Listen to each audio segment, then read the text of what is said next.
That's her. Yeah.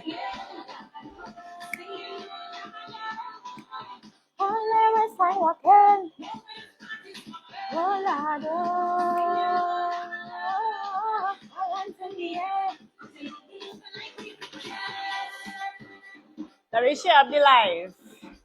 Share the live, share the live, share the live, share the live. Get going.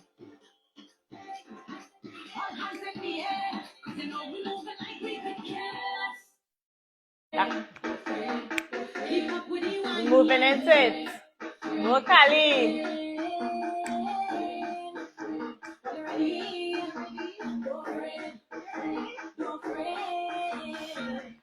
As the music hits taking over my mind. Now you go find out why they call them the swine. If I go down, I hope you keep up with me. Come closer, we go see, cause when I whine, I just go down low. When I whine,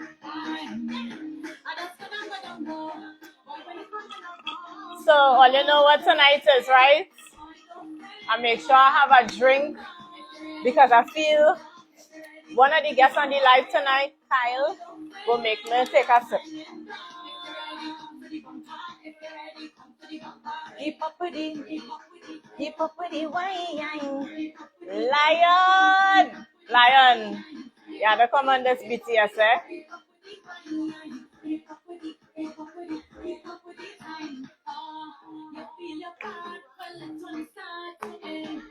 I'm waiting to see. I see Kyle on the live. I don't know if Kasey on the live. Shake it from the place. Oh, let's share up the live. This BTS gonna be really good. You getting your drink? Get your drink. You better go for your drink. Don't fret, boy, don't fret when I'm. If you're ready, come for the bumper.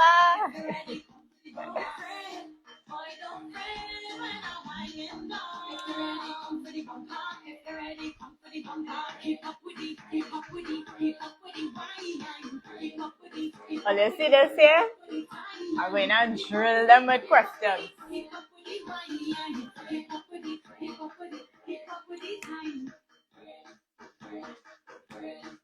You afraid this bumper? Kasey, Kyle said he's going for a drink. So when Kyle come back, we go get into it. Let me run one more. We had to see what we're going on here. Let me run one more. Kill a song saying, good night, my darling.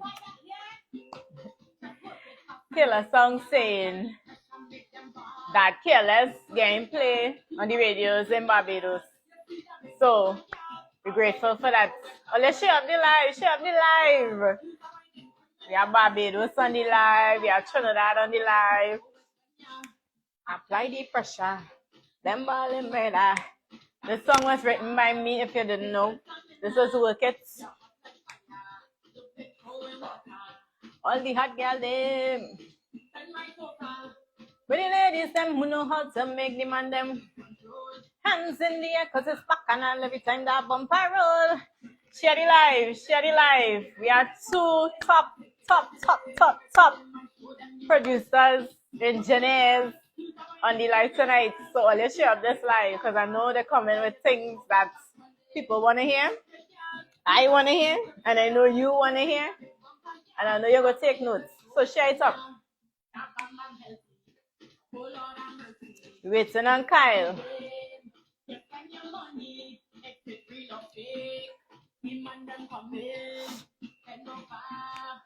Keep them bouncing. With the ladies, them who know how to make the man them. Hands in the air, cause it's back and all every time that bumper roll. Just look, Gabby, how you doing on my list of guests, eh? Work it, girl. Use the wing and criminal. Good day. I'm done. All right.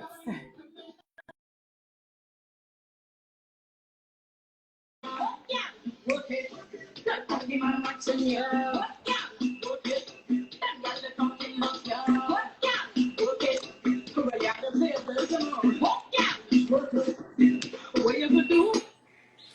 night, sir. How are you? Good Let me see if I afternoon. can... Oh yeah, you know what? Let me tell you how happy I am that somebody on this live is on the same time zone as I am. Oh yeah, is what is 9 o'clock in Trinidad? Yeah. Look how bright it is by you. I had to add Hot extra sun. lighting, but out by Kasey is real lights. Hot sun on this side here. Hot sun and what? Water. Grabber? Hot sun and water right now. Hot sun and grabber. Kyle, what you have in your cup?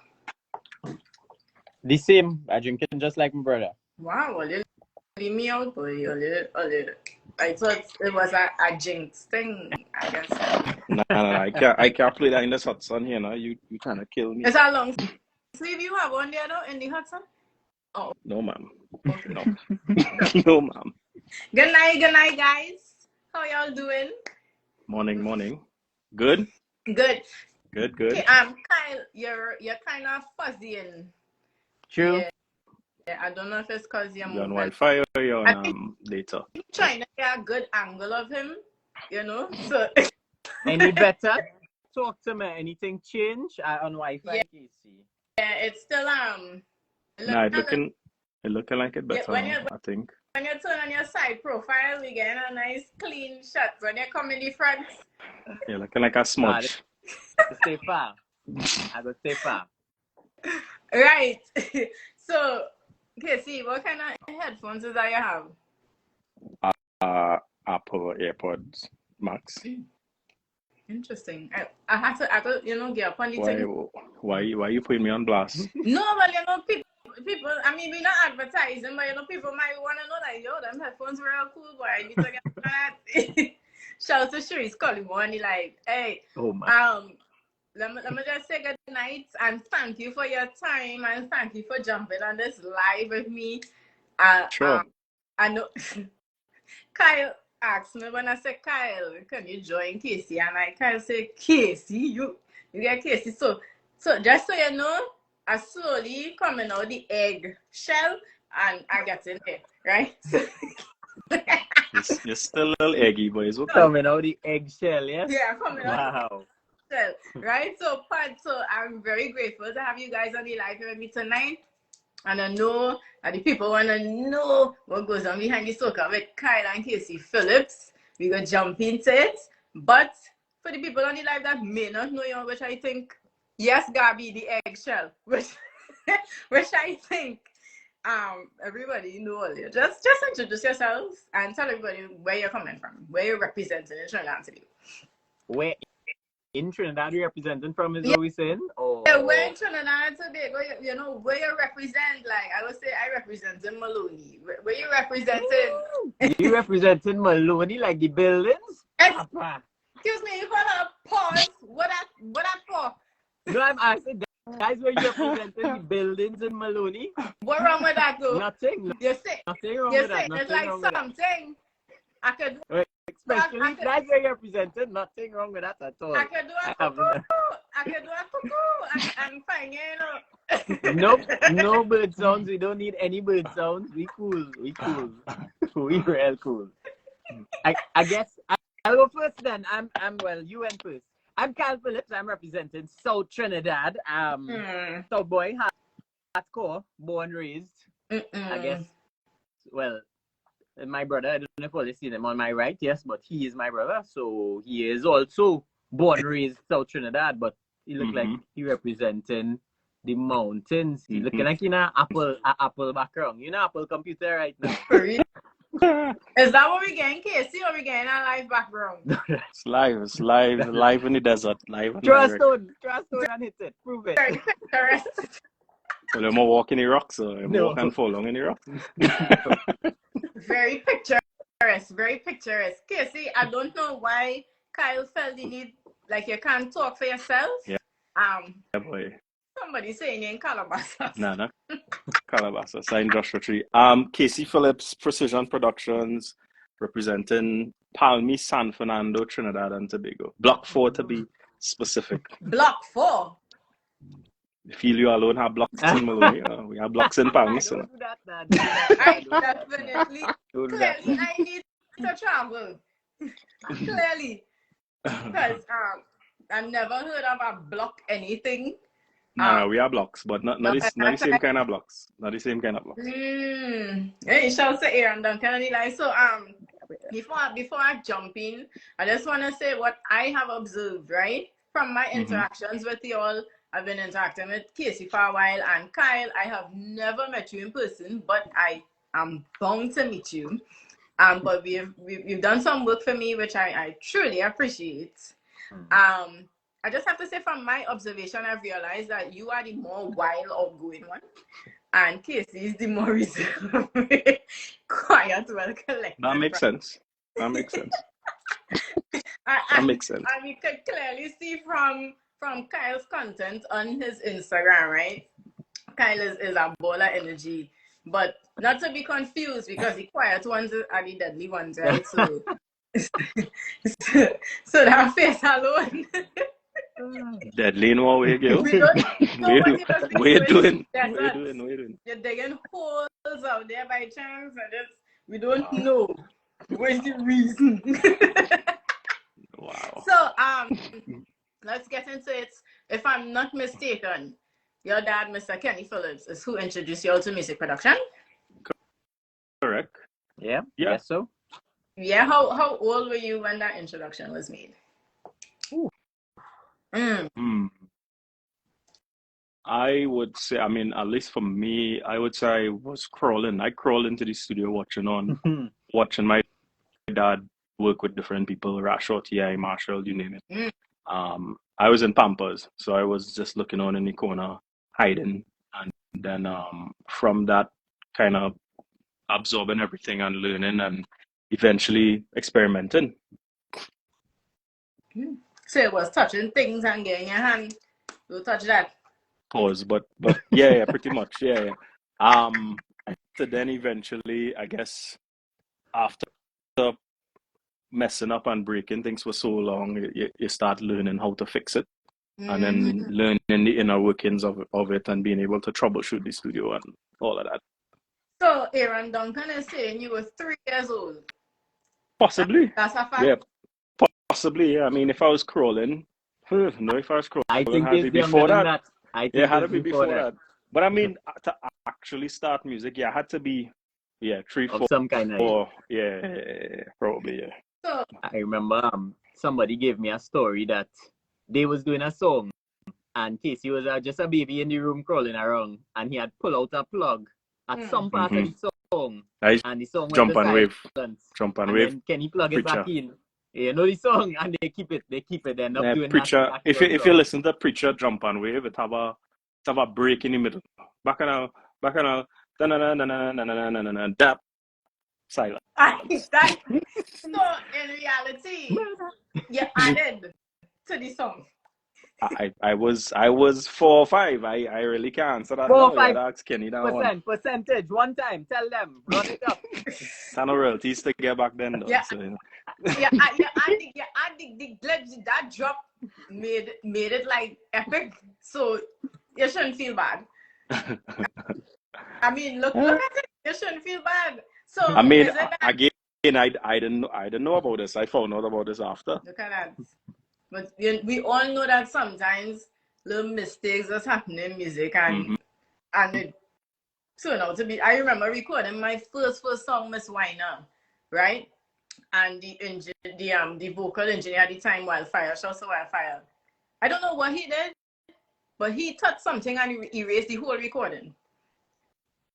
And mind you, set off a wildfire. What's up? Mind you, I had just made like a 6-hour drive from Virginia to New York to record. So we know mistakes happen in music, right? So is it that you crawled over to Kyle and started to show Kyle the little glitch? Now I'm gonna ask Kyle what age, because I think for Kyle it was a little different. Yeah, because it was both of y'all I see it from. But I think it would have been around the same age. I remember I was cleaning out the studio the other day and I saw the book where Kenny used to write all his bookings. And I saw that he had a session the day before I was born. And then he had a session the day after. But he didn't have anything on the specific day. And I was like, wow, so he probably went to the hospital and bring me home. And then went back to it. Wow. Well, coming on here, you know, so you gotta make sure. Yeah. So you found this log, or he showed you this log? No, I was cleaning out and found it. Oh, because you look like a curious one to say, let me see what he was doing the day I was coming into this world. Yeah, I actually did search through and say, but wait, this is my birth year. I remember. I remember I found like what we used to call our boy staff sheets when we was logging time. I used to get paid $15 an hour, TT, for working as an engineer back however long ago that was. Wow. Yeah. Good times, good times.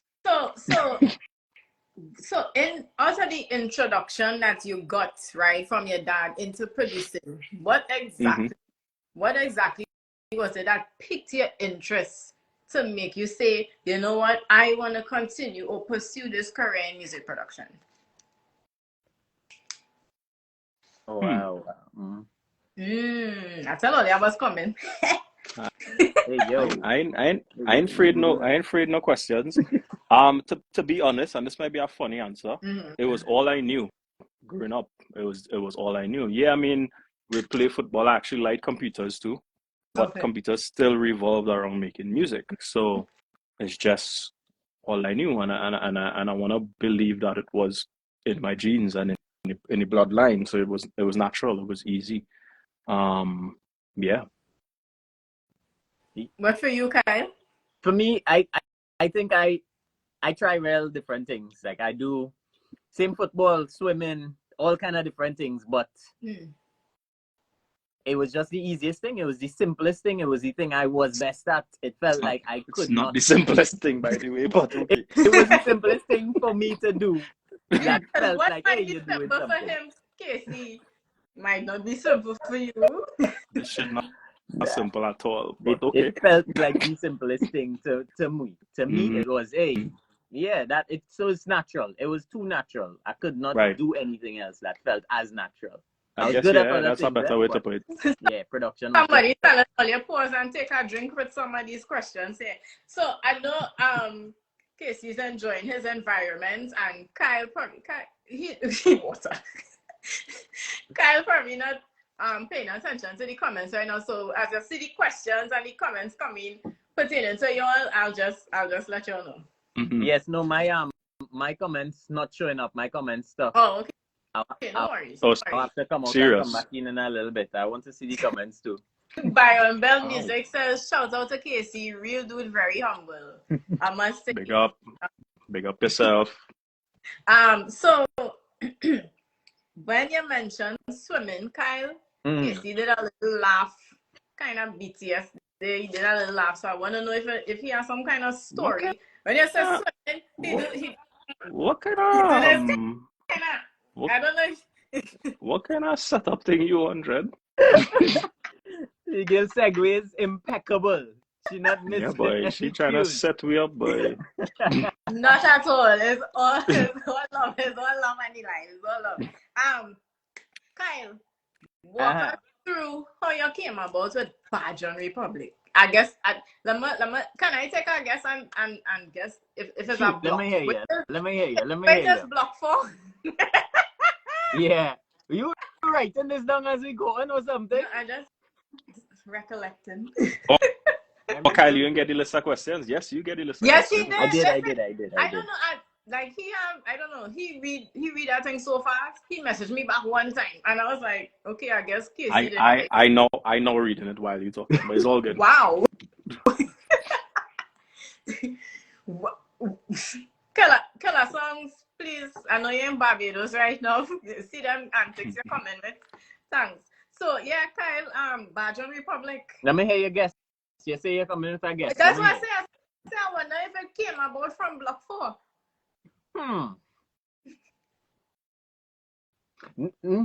Not really. Bajan Republic was birthed in the timing of techno, when techno was popular across the world, and we had a bunch of different techno producers. So Bajan Republic was meant to be like a techno entity, somewhat like a soca Caribbean techno entity. Who whose job was to be Bajans of the music. So whatever we choose to do with the music, that's what we gonna do, because that was the story behind the first Bajan, who was John Edwards, who he used to do the worst things for good reasons. Okay. So they used to have him known as a Bajan. He'd go to jail for fighting people, for defending people and whatnot. And that's what we were supposed to be. We were supposed to be the Bajan for the music, to defend culture, to defend Trinidad. And well, yeah, we're from the Republic of Trinidad and Tobago, so it ended up becoming Bajan Republic. It had a bunch of different names before. It was Rogue Element, it was all kind of thing. But then Bajan Republic is kind of the one that stuck. So it's like, okay. So the we, who is the we speaking of? Kasey, you was on this Bajan thing. So, so who was the initial members of Bajan Republic? But Bajan Republic had plenty initial members. She going in, boy. We're going. This is Behind The Soca. This is, we need the people on the line, and they're commenting and questioning so fast. And I don't want to stop you all, but we will catch up. Okay. I want to see them comments because I want to respond to them. Block 4. Initially, building. It was me. Media. Yes, he was part of it too. It was. I was? He on the last. So he like what? Taylor. He didn't know he was a part of majority. I think I was like I was an indirect. Yeah, he was like the grandfather overseer of Bajan Republic. At that point, I could not release anything without him hearing or going through it first, because I didn't know how to get things out more. Oh yeah, this was early in the days. Yeah. So the members. And I'll call the names, girl. Me, Kasey, overseer. It had Key on the last. Overseer, it had Taylor. Yeah, and I think it was kind of the three of us with Kasey above us. And that was the lineup of it initially in its first iteration. Sorry. All right, so let us hear some of the artists that you work with under Bajan and some of the projects. Give the names, but stick one name, because I want to get to that and I tell you about it last night, so I hope you remember. That you're grooving at techno into soca, where that became massive. Right. So what? Your names?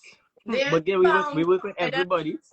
We had start with a bunch of rhythms the first year, or there was the second year. I think it was like we had songs with K.I., Prophet Benjamin, Savvy Sam, big up. Good.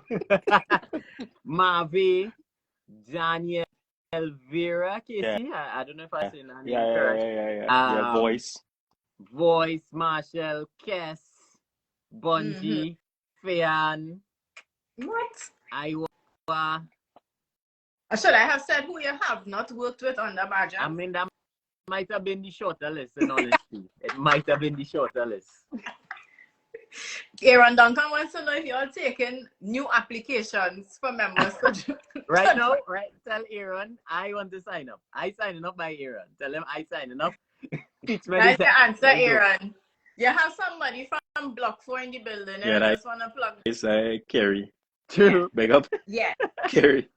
So now that you call the artists, can you give us the songs? Because we had to put the songs with the artists. Okay. I call too much artists. Name they to remember all of them. Okay. Bungie and Fayan, Marvin. Okay, Bungie Fayan is Foley Rhythm. I do remember the name of the songs. Social Media was one of them. Oh, okay, I know that. I get in trouble for that song. I remember. She was performing in a dance somewhere, and she's like, "Oh, they are fed up with the social media thing. Oh, they stop taping. Everybody put away their phone. Right. We're dancing now." Well, and I was like, well, I the producer. She ain't talking to me. I's no audience. I could continue to tape.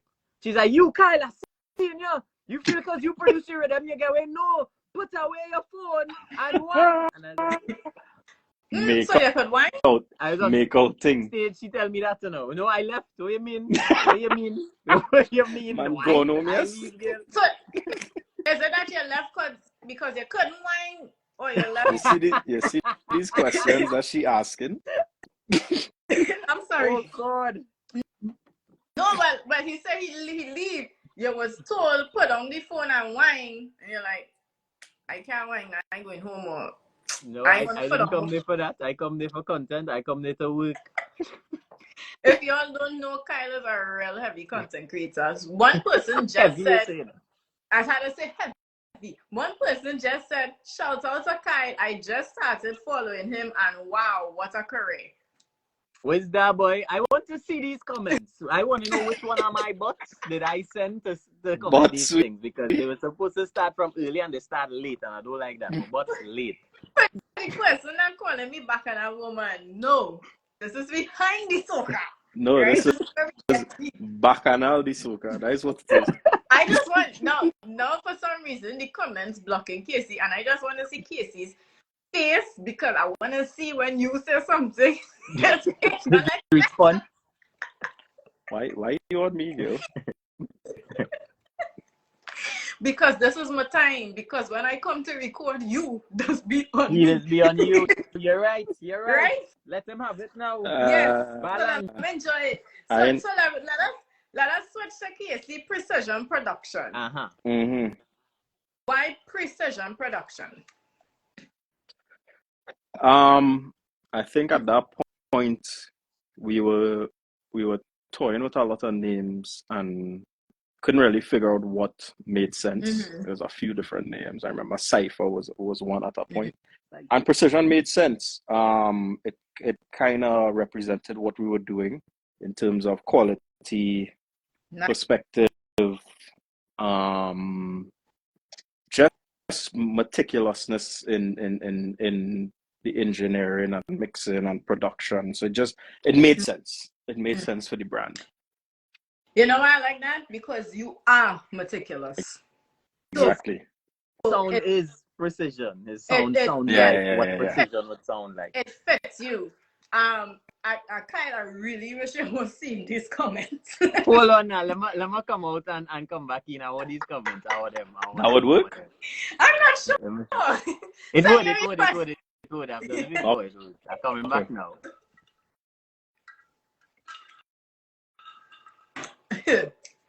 Boy, you're really making me want to come and see this Joshua tree. Is the greatest thing I ever. know Gabby told me about it there, but greatest thing ever. I mean, you see the background. The wilderness, boy, the wilderness. Oh yeah, no, nothing. I mean, you might just hear some coyotes in the night, and that's some bashak on the ground. Some bashak on the ground here that I feel go bite. But other than that, you're good. Nothing different than being in South Trinidad. So it's really looking like when you're on Zoom and you put a background. No, yeah, now looking like that. We in the real background, Real background, because things could back. Yes, Kasey's in Joshua tree. Someone it's just a little hot, but we go survive. Hopefully my phone don't overheat. But we will survive. No. Young team is asking Kasey and yeah, shout out Will. Follow Will. Will is a great guitarist, producer, engineer himself. That I'm gonna write. So Kyle sent back eating? No. That's what I'm saying. It seems like I'll have to. We lost Kyle? He was like, I think, oh, there you go. Because I think because I invited him, maybe that's why he couldn't see the comments. But now that he sent it, yeah, there you go. You can't see that now? Kyle, come on, you can't lose Kyle. Oh yes, I can see comments. Oh my god. DJ Clavon asked you guys ever thought about teaching production? DJ Clavon, I'm getting to that. I'm coming down to the closing. Okay. Yeah, because I know gone buff him there because we've been teaching production for the last 5 years. You've been teaching production. Yeah, same thing. Let me see. Do you General Trini wants to know, and also, yeah, they want to know if you're doing a coyote rhythm soon. No. I don't No know. coyote. No coyote with them. And DJ Clever said up of him. But so Kasey, let's continue with could I say who you have not worked with under Precision, but we want to know who you work with under Precision. Wait, what Kyle gone? I don't know. It said he unable to join, although he just said we can't lose him. What you ask me? Who I didn't work with? No. I want to know. I said I think the better question would be who you didn't work with, right? But because we want to know who you work with, we want to know who you work with under Precision Production, and also to get the name of the songs, the rhythms. Oh God, that's a long list. All right, let me see what I can do. Don't pull out the scroll, but just give a few. Yeah, I'm going all the way back, and I'll see what I can bring back up. I'm sure Kyle, boy. I'm trying to get him. Oh, there he goes. Kyle, you're teething into Yeah, that. just so it was like, thanks for joining. Goodbye later. Thank you. I for think coming kick you out, yes. All right, all the way back. I'll start Trample Rhythm. Doggy Slaughter was on that. Yeah. Bungie, Magadan at the point was on that. Yes, before my time. I mean, we had some more engineering stuff with KMC, like Soul on Fire. 5. What's the name of that song? 3 miles, 5 miles. And then the one with Last Year for Carnival. What's the name of it? Okay. I can't remember the name of them. Can't remember the name. Yeah, I can't remember the name of the song. First experience. Oh yeah, Treason was on Takeover Rhythm. There's way back. There's We Not Giving Up with Marshall, Dougie Fresh. Antilles Rhythm had Vibes Scad on Bacchanalis. In Your Eyes with Earth Run. Sando Rhythm with Pretty. What's this song? Man. What's this song with Pretty? Wine and Champion. The first song. Wine and Champion. Pretty get his breakout on that. Yeah. What? Okay. And Earthrun get his breakout on Pause. Earthrun got his start on Antilles Rhythm.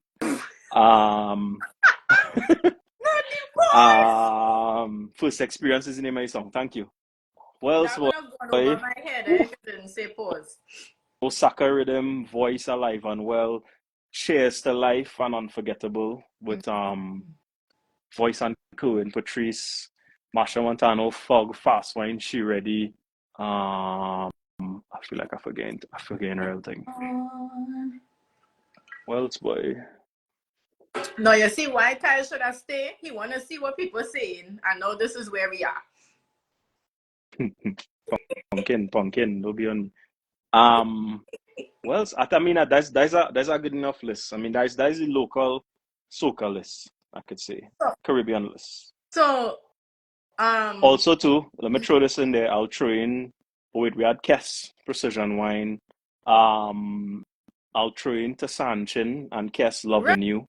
Really? Yeah, he comes again. Yeah. What else, boy? A lot of people don't know we did that song. I was George Bubble. A lot of people don't know I did Bubble. Well, a lot of songs you listed there. You know why? Because you want to be fast. I just want to bubble.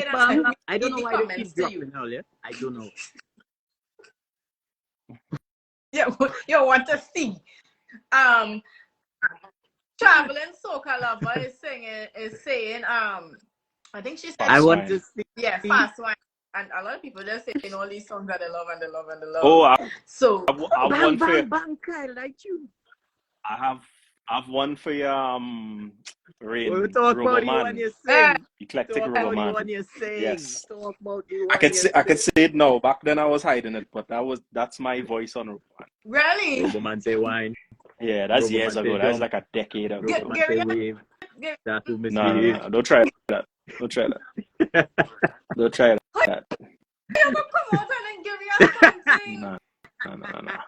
She said, give me a little something. Let me hear. I'm not trying. I ain't trying to embarrass myself here on the live. Oh, we supposed to sing that voice. Jesse. Oh yeah, shout out, Jesse. Okay, pause. Kyle. Big up Jesse. Wet like the rain. I know that's a song, but being that Oh, you know, good. it's sung a kind of Look, way. you just bring up Fayan and Miss Alicia. What's the name of that song? Carnival Time, Party Time. I can't remember the name of that I song. can't remember the name, but I know they had a song together. Yeah, I did that too. Wow. Aaron Duncan is going in. Whoa! Aaron, you have to Where change can I your sing market. more? What? You can't be singing no more zest. You have to go LA and do some pop. Yeah. Justice! Justice! It's not just me. Justice! I support that in big. I just want to say to these Zest lovers and these Zest artists out there, the views It's of not Kasey just Phillips me, is okay, not the man. views of Rane Blackman. Okay? Because you had a Zest, Kyle. You had a Zest. Kasey. No, Sorry, no, I not saying anything, but I I was just saying touched if you want to work with something Kasey, on the screen and you it can't do a jumped song with out. I know. Zoe and Kasey same time. So That ain't from happening. baby to now, you're still touching things. Yeah. Okay. But just so you know, your brother had a whole field day for the little minute you was going there. I saw it. I was watching. And I would not, Yes, I will speak on was behalf justice. of Kasey here because I just want to say the views of Kyle were put in, so that's just comment, is also not the views of Kasey. So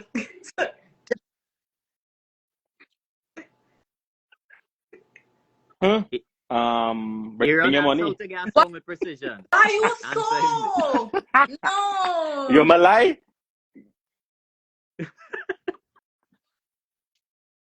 I know the song. I know the song. Single Duncan is currently the number one, the producer of the number one song in Trinidad and Tobago. He has to listen to everything. So what? I am actually confused. Come on, How you know that? I might be far, but I still tapped in. And come on. he might be far, but he's not white. Aaron say Kasey no I pour, yes? Well, you see? Kasey outside with his There's games the this answer. summer. There's He the don't have answer no your ring. question. Aaron, you are not poor. Do not put that out into the universe. Don't put that out into the universe at all. Right? Him. Kyle, And he's streaming. you mentioned Kasey, tell them what you want to sing. What I want to ask you, are you as vocally inclined as Kasey is? Roboman is not vocal. No. Go ahead. Listen, I've been with you. Go ahead. No, let me tell you why I asked the question, right? I've seen your post. Roboman say I wine. think it was One singing note. Farmer song, right? And then, of course, I scrub your gram and I see you're behind the mic voice and things. Now, I know when I'm in studio with Kasey have a tendency to go in these falsettos and pitches and expect me to reach there. And I just want to be, no problem. But I just want to be behind there, like. That's guidance. That's how you guide. So I to be like, the perfect student. So can you hit the notes? Hi. Kyle could sing, no try I know that. I just heard something. Nah. Jazzy now say where you is. I don't even. In the desert, boy. In the desert. Pulling a meditation in the desert. I can't really sing, you know. It's not the background. Green screen right now. Question for both of y'all. Who are some of the producers in the soca industry that you have collaborated, over the years of being a part of soca? Who going first? Anyone.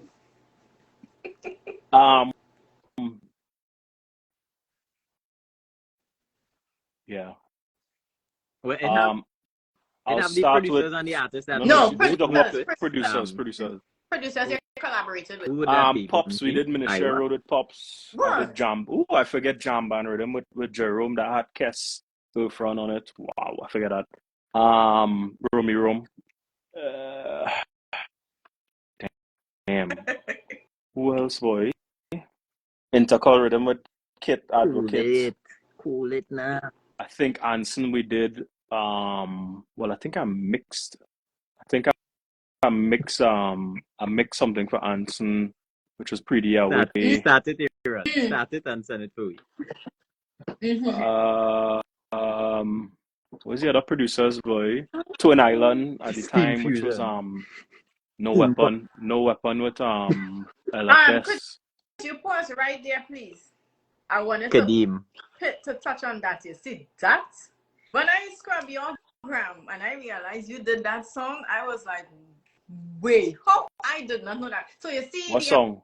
LFS No Weapon. So you see the importance of checking credits, because to this day, that song plays in my car. And that song is like, that song hits. It's all like funny. Like, people just hold on to specific songs and you doesn't even know. Yeah, that's on my list. That song touching souls. What do you mean? I can't remember how that song was go, but I know I liked it. Try to hold me down. Take a look at me now. Praying for so long. Take a look at me now. No, right. Damn. Damn. Somebody said I have a demo of you singing high pitch. So look, Chantal in the comments asking a question there. What was that? Because I don't play. Good question. Well, that's why I want to see the answer for this. Who make What? it?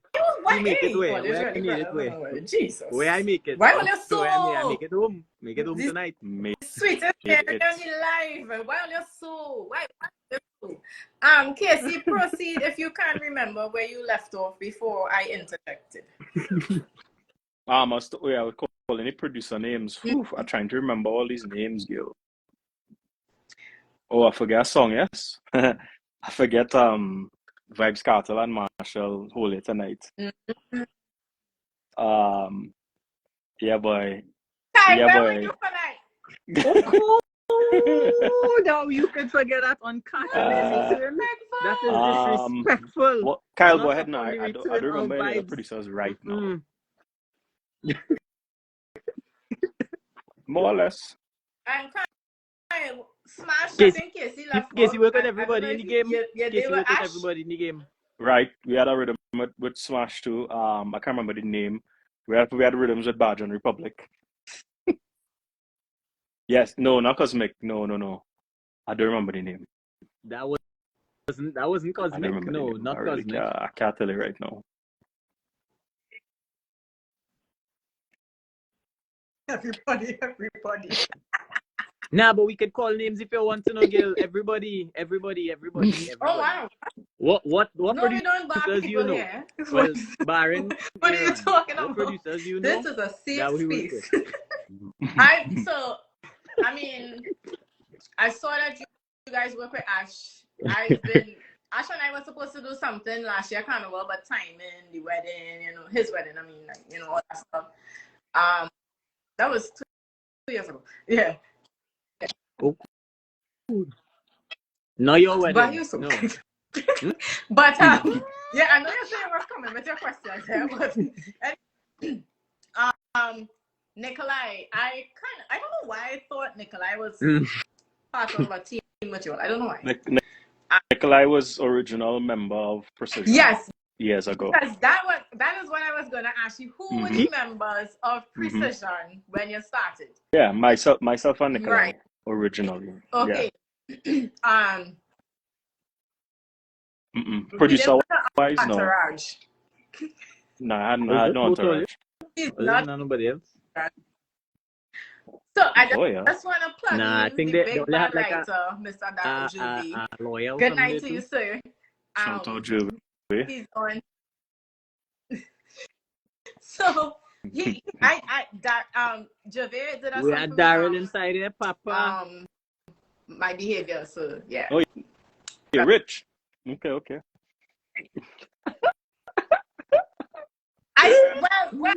Well. Yeah, I know that. Say you big. You can get some from Daryl. You're putting that out there. After you just said no. All right. You say you can't get songs from Daryl, so I want to know if you're singing. What's that? Javier. You hear what Kyle said? No, I can't get songs written on my rhythm. No, it's a song that I had written that I needed. Not for me to sing. So yeah. Jeez, all your good, yes. See, Aaron being poor wrong here, right? So anyway, Kate, Kyle mentioned earlier that it was the simplest thing for him. It was easy for him to come by. And Kasey said it's not that simple. So for both of you and Kasey, you go first since it's not that simple. What is the most challenging thing doing music production? Well, I think Kyle ended up clearing it up and said it was a more natural thing. I think that's an easier way to say it. The most challenging thing about music production, What is that? dealing with artists. Hey, first I know you was going to say that. I really no. I was great. I said I know that because I know Kasey Mount. Why? Most challenging music production. Well, I mean, it's just everybody doesn't see the vision on certain songs, and everybody have different views on songs and writing and rhythms, and you're not always going to align. Mm-hmm. So I might do a song and think is the greatest thing and be like, "There's a hit," and you might hear it and be like, "This is the S is silent. This is not a hit." So that's tricky. That's really tricky, and it could be challenging. And then you'll have to know, and you have to do that a few times with different artists. So, for example, like Bottle of Rum went around 2 or 3 artists before it landed on Marshall. That was not for Marshall, really? Actually. Yes. Yeah. But was for? Well, I don't think it was designed for anybody specific. But again, I'll call the names, but not every artist is the right fit for a song, right? So originally that was sent to Blacks, rest in peace. Blacks didn't think it was a good fit for him. It's also sent to Kasey at the time. He didn't think it was a good fit for him. But again, remember, it's all about aligning with the right artist. We didn't know Marshall had a rum coming out. Nobody knew. So when he heard the song, he was like, "This is my song." And I was like, "Really?" And only afterwards we see the whole thing unfold. He's like, "Oh, we didn't know. And it worked." So when he got this song, he still didn't mention about the rum? Eventually. Okay. Because it was very hush-hush, nobody knew.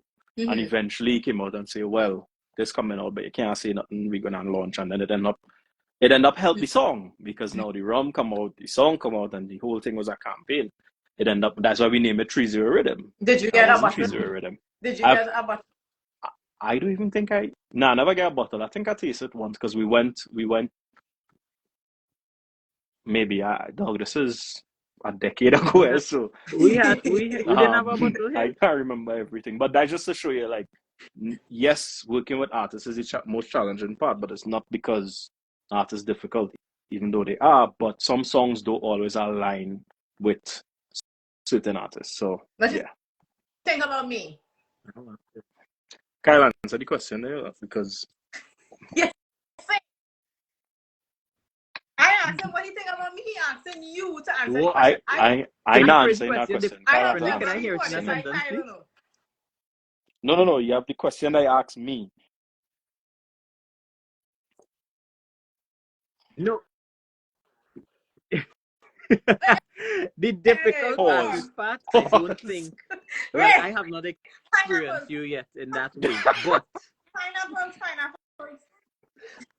Please resume. I don't understand what is the issue there. What is the issue there? What was wrong in my wordings there? I don't understand what was wrong there. No, artists, it have a point, Rane, where it is get difficult. It is get difficult to deal with all you. When it happens, we will know. But it is just have a point, and I understand it. Helping out farmer or helping out whoever, as understand it. It just have a point where it has become difficult, and it just have to be. It have no other easy way. I mean, it have better ways than others. Like, it had times, I remember me and Kasey laugh about a story where a real bad rhythm he sent to a artist, and the artist sent back laughing emojis. Like, that was the response. Like, imagine I get email already from artists, and the email literally said "NO" and he just sent back laughing emojis. Nothing else. No. So how do you feel? How do you feel when H Plus, I saw your question, and it's a question on my list. So no, you are not forgotten.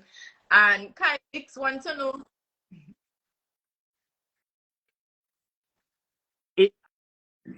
Hold on, ABH, ploop. I have content with that coming out soon. I have content coming out with that exact answer soon.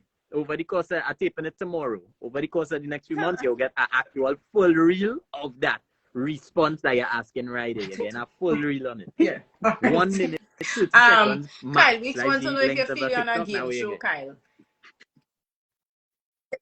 It's a fun segment. Wait, what?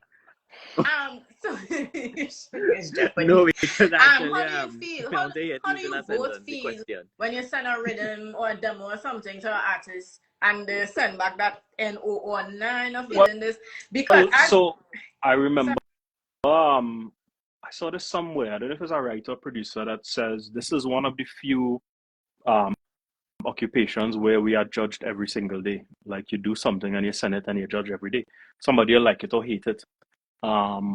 I think now we are accustomed to it and we cannot grow thick skin about it. But sometimes you have to believe in your vision. So like just like Bottle of Rum, I know it was great.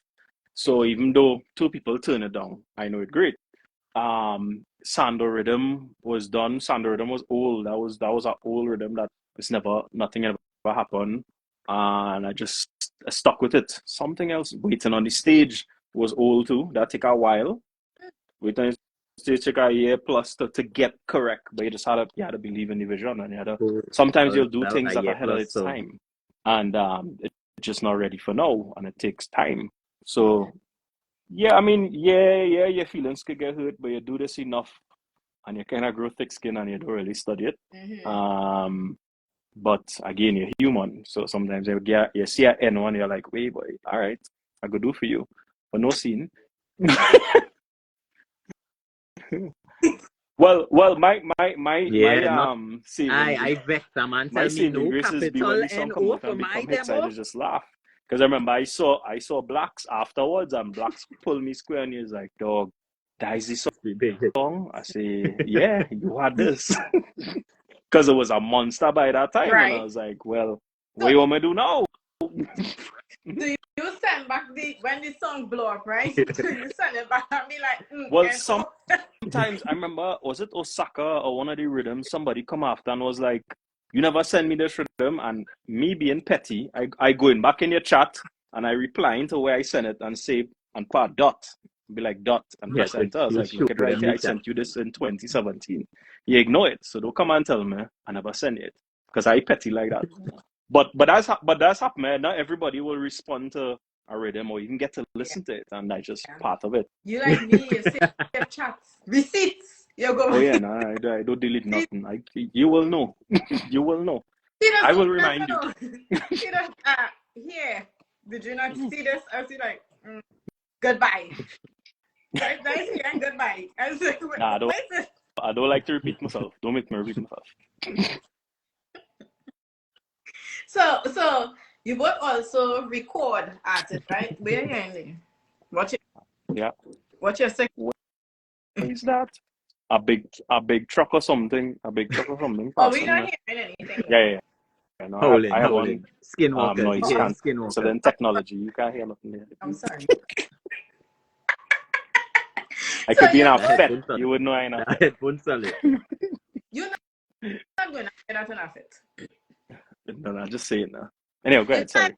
Kyle, you probably could have used that on the stage, when you get the booth. The headphone. That headphones. Look, Aaron say every artist who on my rhythm originally hated it. So you see? Wait, real missing thing. Aaron. Wait, that's a rhythm? Single is a rhythm now? Bro. I will still say no. Oh wait, that is the lava song that blew up? Oh, you don't know the lava song on it too? Okay. What? Yeah. Tell you, Aaron is the producer right now. Aaron is the producer right now.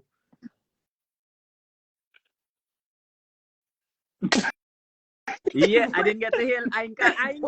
You Said I see? read them for You you. see? Oh, wait, no. You sent back a song. Sorry. See? You see? Yeah. You did. Shout out to everyone logged on and You tuned in. did. This You is did. Behind The You did. Soca I with forgot. Kyle and I Kasey forgot. Phillips. It's I a remember. real good Thank you. segment right now, so just stay locked and enjoy the laughs and take in the wealth of knowledge that they are dishing out. So I was saying that you guys both record artists. Mm-hmm. What would you say is your recording style? Like, do you prefer? I know some people like a studio full of people and there's vibes and this and smoking and or do you prefer just you and the artist and your focus and you're just zoning to what you're there to do? Yeah, I like that. I like the artist learning the song and being able to come with old lyrics and knowing what they coming to execute, preferably not drunk or high, because we get a lot of that. Yeah, and just locking and get it done. I mean, sometimes you enjoy the sessions that have people there and there's vibes and there's a party. I mean, it's not a problem, but it could become difficult if people making noise on a recording. So, but sometimes you need that. You need that for the vibe. So, It's Some say slow it down. smoke should It is not be slow in a it down. studio. oh, tell that to them in LA, Depends on the the song. whole That's scene. what I was gonna say. DJ Depends Styles on the song. of UK, what's up? Well, everybody had a different vibe, right? I know some people like they had a liquor. Me, Mm-hmm. I like water. You know what was my first thing when I went to KC? That because I'm like, my precision is like, it was a whole content, Kyle, by the way, if he did tell you. I prepared to it. I was like, whole content from the drive to when I reached there. It was epic. Oh yeah, she make But a whole reel, yes. yes, A, I a did. whole I had walking people in the guessing. studio, all kind of things. I had people Yeah, do I guessing real? who I go in my own kind of thing. Then A they come whole back, I knew it situation. was Casey. I knew it. I'm like, yeah. But what I liked, and for any producer who is going to work with me for the very first time, just know this is what I like. You see, if you offer me tea, hey, man. Hey. Yeah, now yeah, now you No, it's actually not. get It's not. you get It's not. That man easy. You said, get easy. When hello there, I used to girlie. do That bar peppermint is oil and very tea low and right now. all kind of thing. Like now I even have my friend shout out to Zenia. Zenia will come and do warm ups with you before and direct your vocals. Like if it could get that serious if you really want it to be It will be. that And serious. just so you know, since you're here, I'm Mm-hmm. coming. Wait, not like that. I'll message you. But anyway, Christ, you can't say nothing here. Aaron have thing to would like for you all to come together and build a beat. What? Kyle should start it. Casey put a touch on it, and Aaron finish it. Thoughts?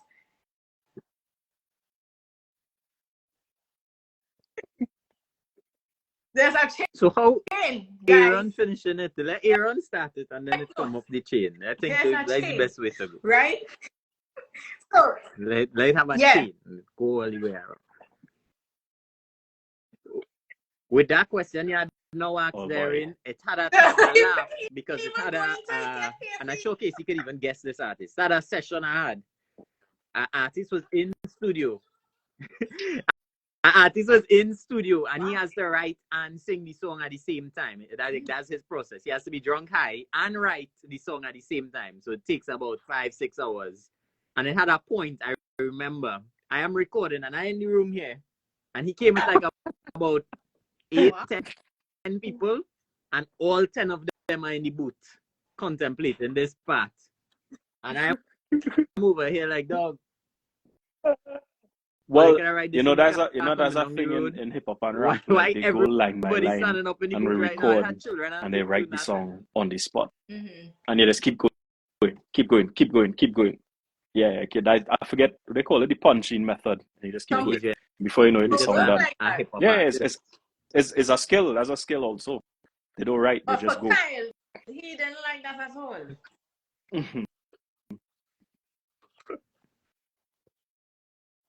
So no, bro, that point, was do you already think 5 of it hours like, into the well, I session. getting I was or like, it'll be my bro. time when you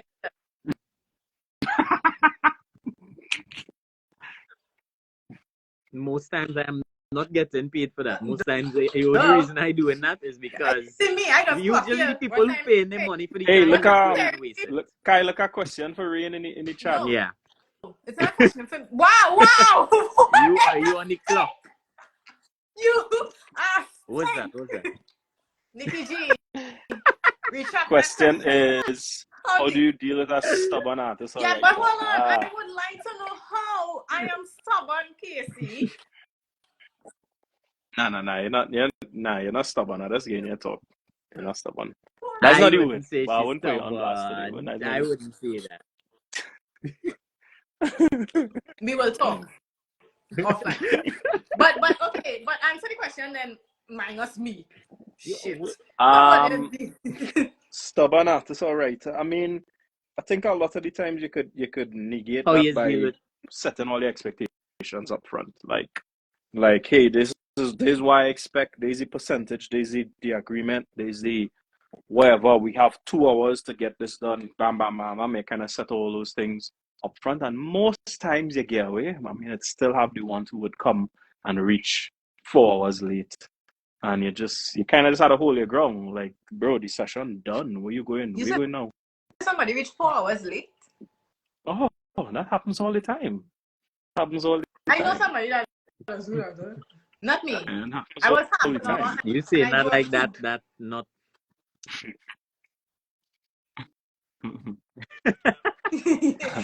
A question here says, any tips or tricks for getting past warrant why she was late? Drugs. What? We track that. I mean, that's partly why Annie does that. Sometimes you have to mean, reset and kind of ground yourself and come out and just working and burning out yourself. So you come here, you sit down and you watch rocks and you be inspired. That's one way. You come up. Karis asked him that's a real like background. That's very real. I'm walking the rocks. Everybody questioning these rocks. But I don't understand. Going all different and nobody can see. I don't know where let's see. Right. Kasey, question. Look at this stupidness all I'm doing. How does one decide who they are going to put on their rhythm?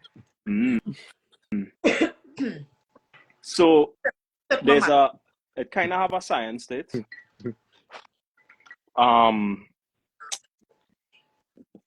A few layers you have to consider. So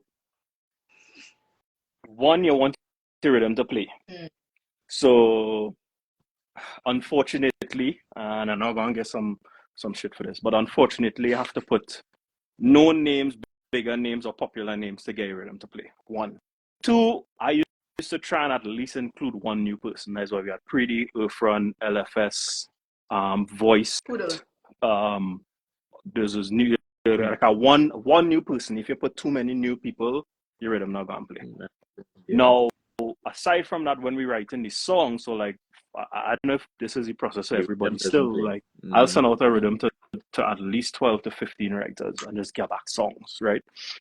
And have to watch all these songs and watch the topics. You can't have 6 whining songs. You can't have 6 jump and wave songs. You can't have 6 road songs. You're gonna have to have variety. So if you have one woman empowerment song, one whining song, one skin out get on bad song, like they have to complement each other. It can't just be the same topics, right? So it have a art to it.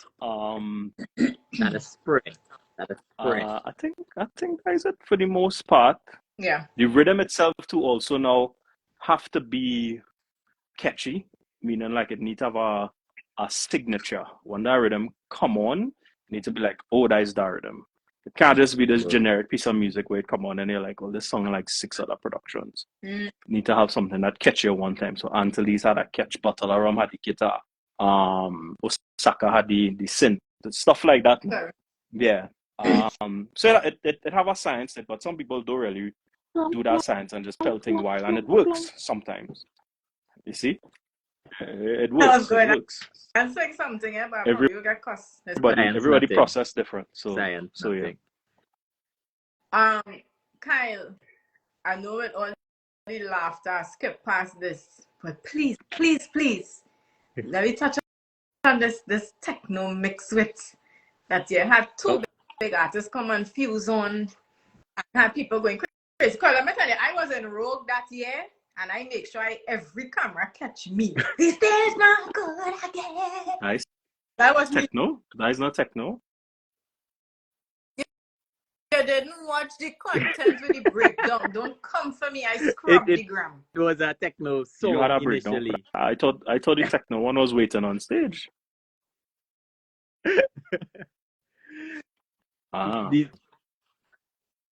That is techno too, but initially we had built it as a techno song, and it used to go to the drop, pum pum pum pum pum pum pum pum pum pum pum pum pum pum, and that was the chorus. That was techno chorus, and we take that chorus from one techno song and then put it in with had like 6 producers on it or something. Next version and make a I don't know what to call that. Make a Frankenstein. Pops wasn't on that too. Not me. Tree. So yeah, pops, maybe on when you're pops. building a rhythm, Mm-hmm. how do you know? Hey, when do you decide I need to bring pops in on this? Because pops on hits on top of hits, like they say. I think you kind of know everybody's strengths and weaknesses. Mm. So like Pops is a drummer. So when you want drums, you might send to Pops. But also too is also trial and error too. Now I could send the same beat to 4 different people and be like, I don't like none of what they do. I like this 4th one. So well, not only that, I like the 4th one or the 5th one. You'd be like, I hate these 4 things. This 5th person do something good. So it's kind of trial and error. But most of the times I would calculate it, so you kind of know, all right, Kyle might do more chords, Pops will do drums, somebody else might be more fit for dance, or like Aaron. So it just depends. You heard how he brought that, Kyle? You heard how he said that, right? Somebody fit for dance, or like Aaron. What was that? Note. Huh? Good night, Naki. Good night, Naki. Who's DJ Clevon? And why does DJ Clevon, hope I'm saying it right, wants all to bring Pops on the live? Much time we have? Listen, sorry. Next week. How many instruments do you both bring me next week. How many instruments? Really? Now long listener. MacBook Pro. It's at the M models. MacBook Pro M1, 2, 3, and 4. Before it's at the Intel Max. You can see that on the side. I have a little small knowledge. I play triangle and cowbell. I can play a little bit of keys. I can't play guitar. Cowbell Pro. Listen. Bad. A real bad. So the thing you're working on right now, Kyle, that you started with the cowbell, you got that from Kasey?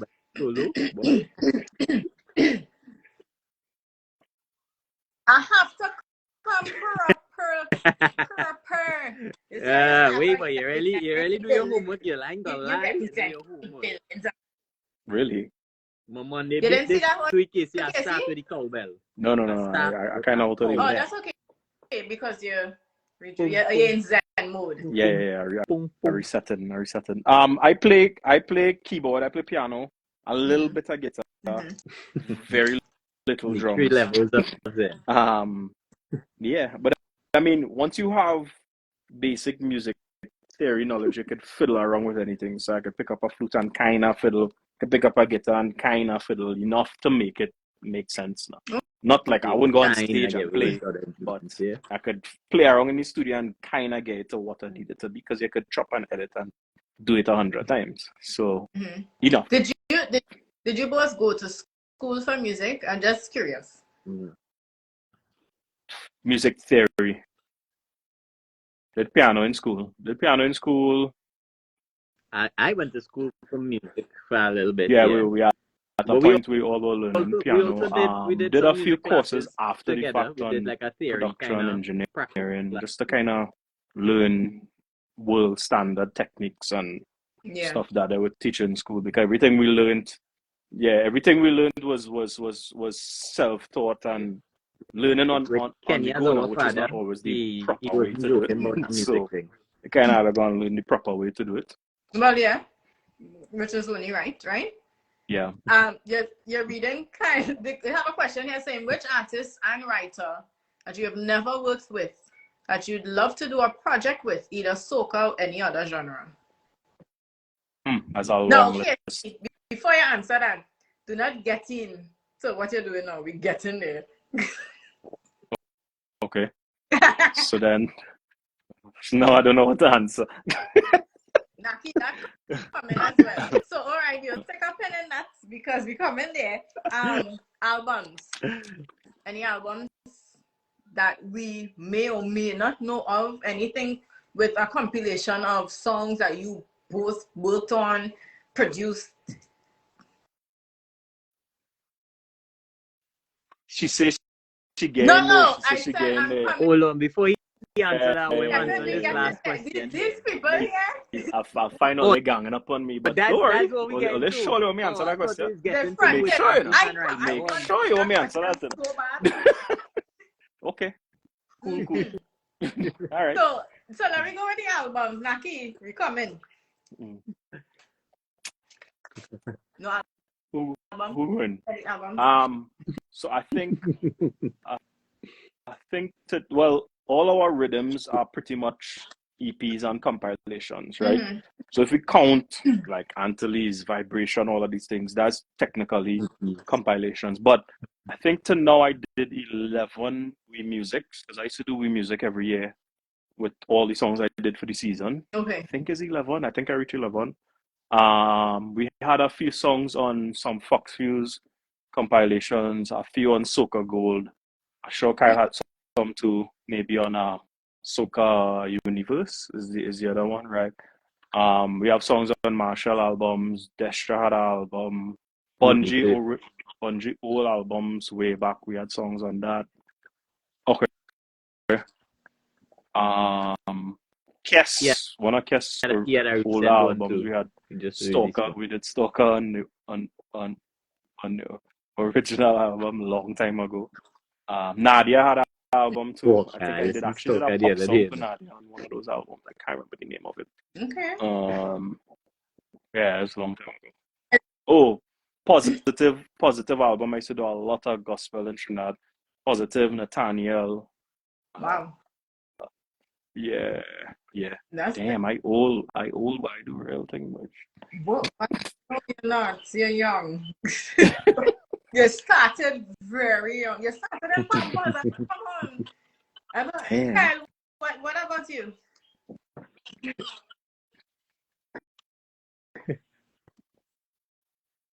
I think for some of the carnival seasons, more or less, you just put together a compilation of an album after the season is done. So most times you put together a compilation. Not all the time I'll do it, but a lot of times you put together your compilation after. I have maybe 2, 3, 4, somewhere. 3, 4. Again, real high when I get up there, so lesser. But maybe like 2, 3 I've done where I put together all my music from that season into an album.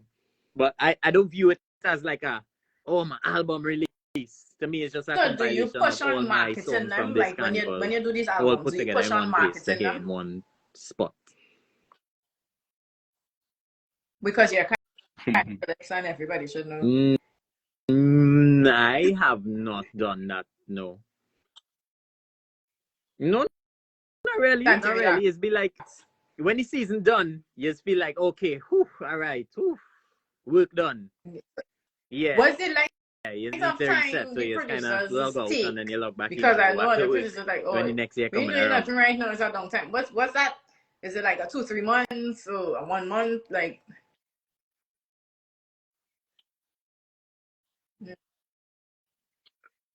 everything that is very dependent on the person, girl. really? No comment. Vary. Take no years. comment. Take years off and then come back. I hope that wasn't directed to me, by the way. Ah, Oh, because I know who you're talking about.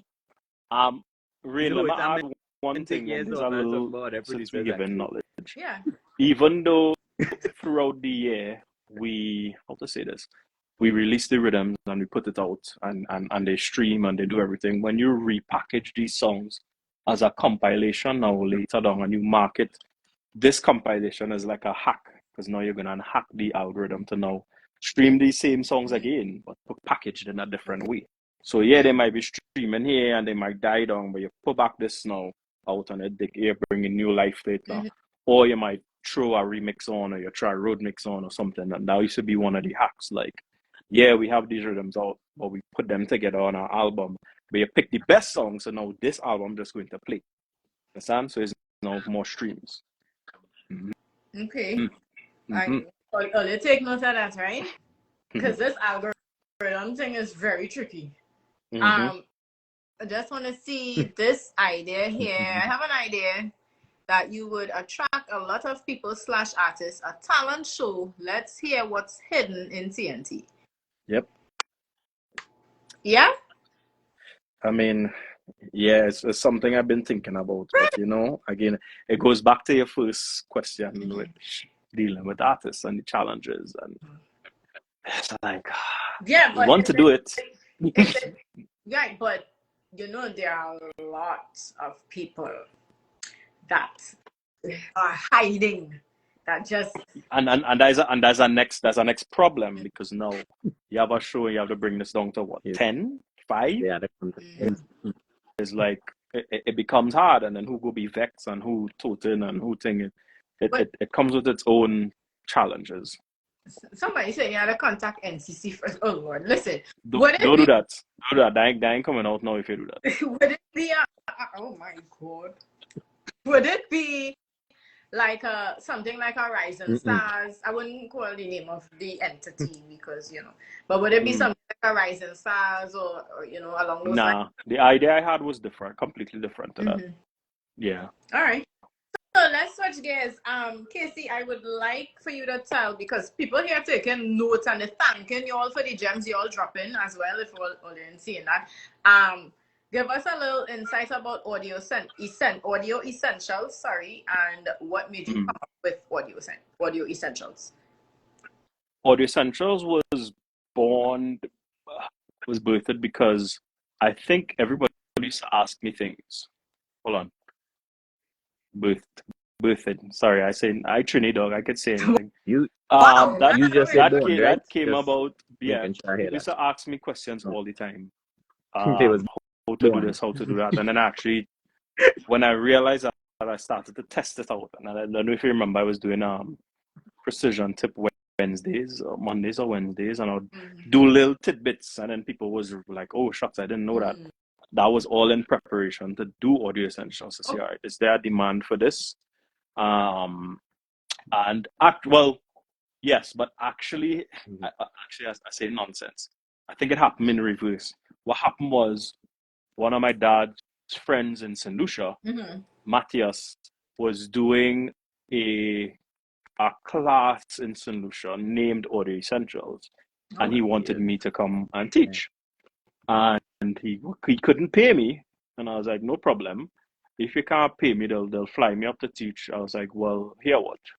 Fly me up, and at that time, fly up my marketing person. We'll make this into a thing because you can't pay me, but we gonna make this into a thing. Nice. And we went. It was great. We did.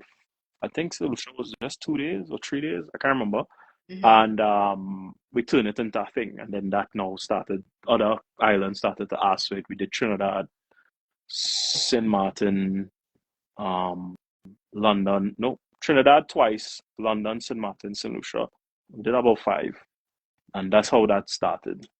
Of course, COVID and the pandemic shut it down, and then I pivoted to Friday Beats Lime. So Cleavon was asking about teaching, and we don't teach. I am streaming every Friday, most Fridays. Every Friday, most Fridays, sometimes. We do a live stream where I'll build beats or record somebody or ask questions and Q&A. Yeah. And people come in on Zoom and they ask questions, they see it live and be like, hey, how you do that? How you think that? Explain that to me. That was the that was the pivot from not being able to travel. So the the streaming, for those who are interested in learning, that's asking the question. It's streaming on Instagram Live. Stream on Zoom. If you go to Precision Prod on Instagram, in the bio, you'll find Friday Beats Lime, and you can sign up. We record every Friday, most Fridays. So we have a library of 2 years of Fridays. So we have mixing, production, editing, vocal production, you name it, business, marketing, a day. We just have a library of things. So you might see, hey, how to, most of them is record and edit and put it up after. So you'll be like, if you want to go and see how to mix vocals, we might have that there. Have a very big library of me talking shit for 2 years. So, yeah. So do you put, by the way, your Instagram, Kyle, please help me. Like from the beginning of time, Kyle, let me wait, whoa. The dog, the cat, what? I'm talking about Kasey. She's talking about mine. Well, hold on. So you really I know if you do your research, but this is my personal Instagram. Precision is a business Instagram. So mine a damn business. So could you drop your business Instagram there, because people are saying they want to go and join you on Friday. Precision Prod will have all the business stuff. So Kasey is. I afraid to touch this phone and something happened. All right. So, so we'll put it out at the end again for y'all, and definitely. Well, I think we tagged in your post of this stream, so it should be there. So in my post of the BTS, the social media tags are in there, so you could go on and hit that. So I still don't believe she telling me about posting cat and dog on my page. You bold face. Everybody that were asking certain questions, let us get in the bacchanal. So Kasey. Oh God, wait, yeah, I have more Kyle questions. What's going on there? I have questions. I hope you're ready for these answers. You know? I scared for all you. I'm not scared for me. Kyle, but let me go. Kasey, from your walking the rocks for this one. But you're going to pick up rocks. I'm sure people that know. So people that let Killer Songs drop the the tag for you. Jesus Christ. So, somebody asked if Kyle is Kasey brother, yes?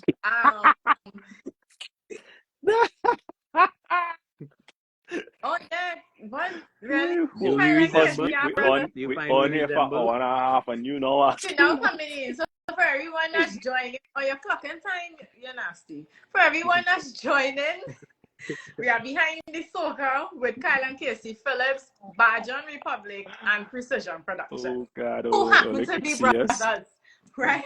We just happen to be. It just happened, right? So, Kyle, since you entered the soca industry, right? So now, right? Since you started, what changes have you seen?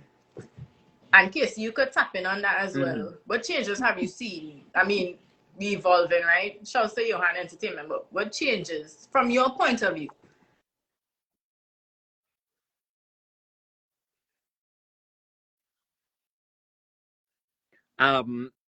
Well, when I did join the industry, it was like 2012, 13, 14, one of those years. I would say that the industry was a lot more professional then. I think since then it kind of deteriorated. Like back then, my experience of watching Kasey send out demos and get back 12, 15 demos and putting them all in a folder and listening to them and saying, yeah, Daisy best, this one could do it some work. It's not like that anymore. I think that has kind of changed, and it went back to how it was in like the 2000s, where you ain't really getting demos. You have to sing your song straight one time or write it and sing it, and you're not getting to do that big vet, and the timing doesn't correlate for that. It doesn't allow for you to be as professional as you would like to. I would glad you're saying this and not degrade in the quality control in the industry. Because they just tell me I want to bash it now. So is he saying what he hearing you saying? No. Big up Daddy. Experience.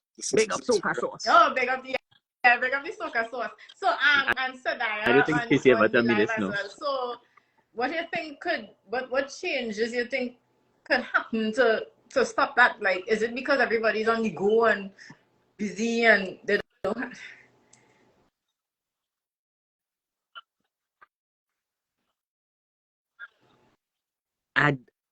I'm not sure what to say could happen to do that.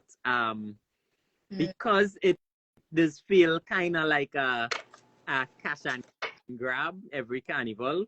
It does not allow for the simmering down and working like one would like to work, ideally. So if I simmer down and I do the work to the level I would like to do it, I would probably release 2 songs, 3 songs, which at some point is wasting money to do 2 to 3 songs. So therefore, just because of the nature of the industry right now, it doesn't seem to be a professional, easy one like that. It seems like it's going to be you had to do songs, you had to hit it. Is a hustle to some extent. Balancing that hustle with professionalism. Yeah. That's kind of where you try to fall in. You see the and last you work question that there? balance Not question, the second to last comment. but that is the balance. No, that is happening because they turn the thing into a hustle. Like selling incense to carnival?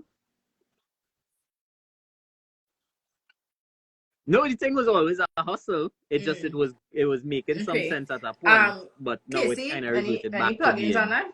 a hustle. I think, well, not I think. I know the pandemic shut down a lot of stuff, and it changed the model and the metric of the industry a lot. So whereas it had some structure and was building up into a thing, when people couldn't perform, it get wild. And people started grab. Producers making this, or we want this, we want that. So it get real wild. Something I was gonna, yeah, I mean, he's saying everything I would have said. It's okay. The quality did degrade. I think also too, and this is not a knock to it, but because the Trinidad thing got so big, it started to, I think the soca people got confused, and they started to now think that we need to adapt, which I agree, because your bad was that. Your bad was, oh, there's all going on here. Your bad was because of Denry. It was like, oh, Denry taking over Trinidad a little bit. All right, we need to adapt to make to fit in. And it was a great experiment. And I think the same thing happened with Trinidad, where Trinidad gets so big and people start to move away from soca to Trinidad. So now the soca artist was like, well, we kind of had to adapt. You did, and then adapt. Right? Yeah, bad with Pretty. I forget about that too.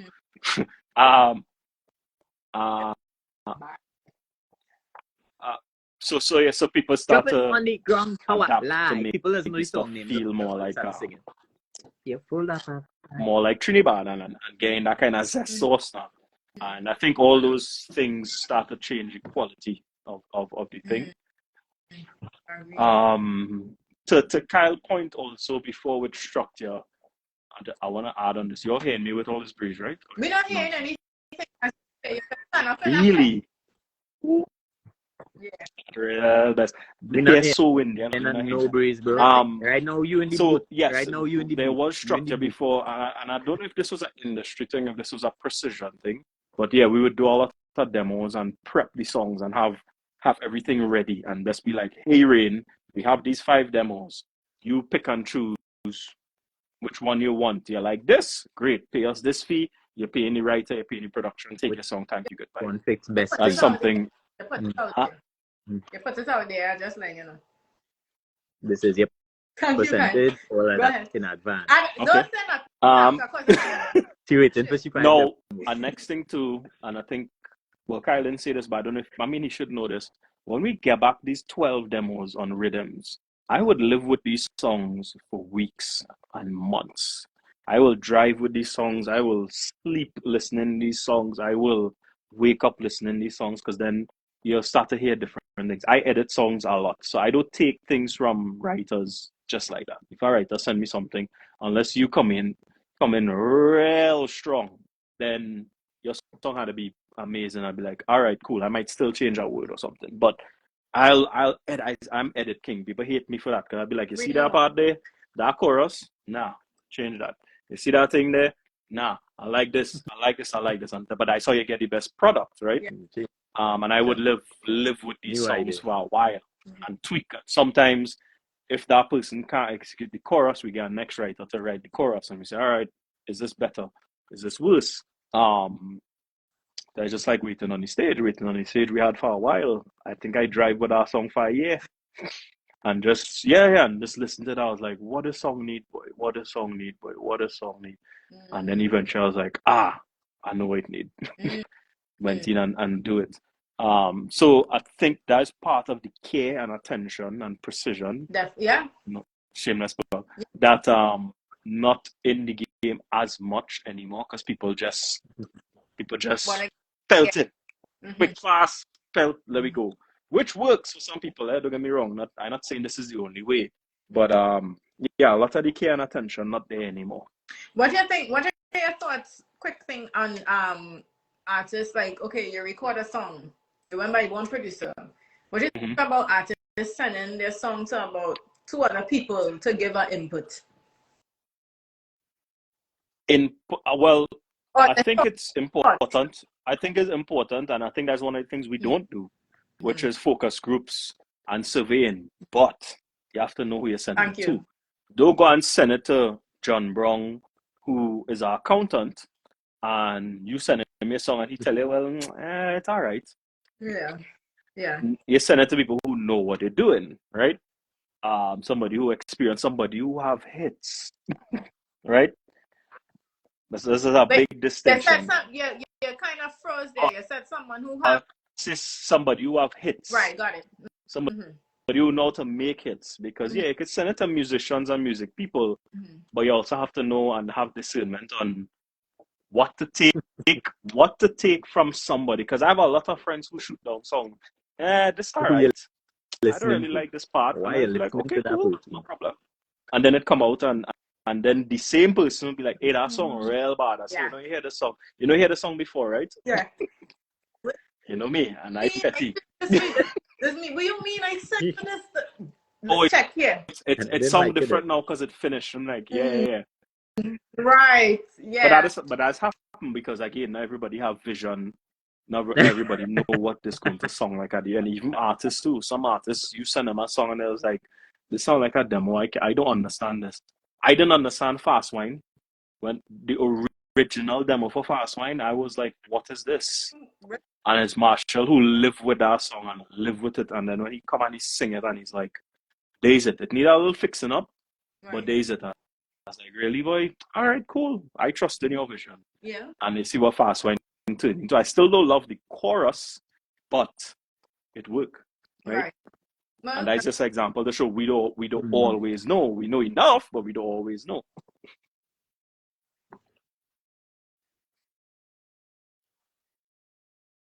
Yeah, I know it had a song me and Kasey heard that time we was playing game and he's like, Rob, what is this?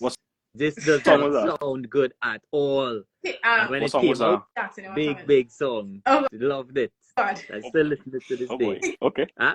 He said, I don't really want to call no name. Kasey, you're very direct. For people that get in trouble for calling names. Direct. Tough. Question about in the comments, rhythms or singles? Filter nothing. Both. Filter nothing. Both. But tastefully.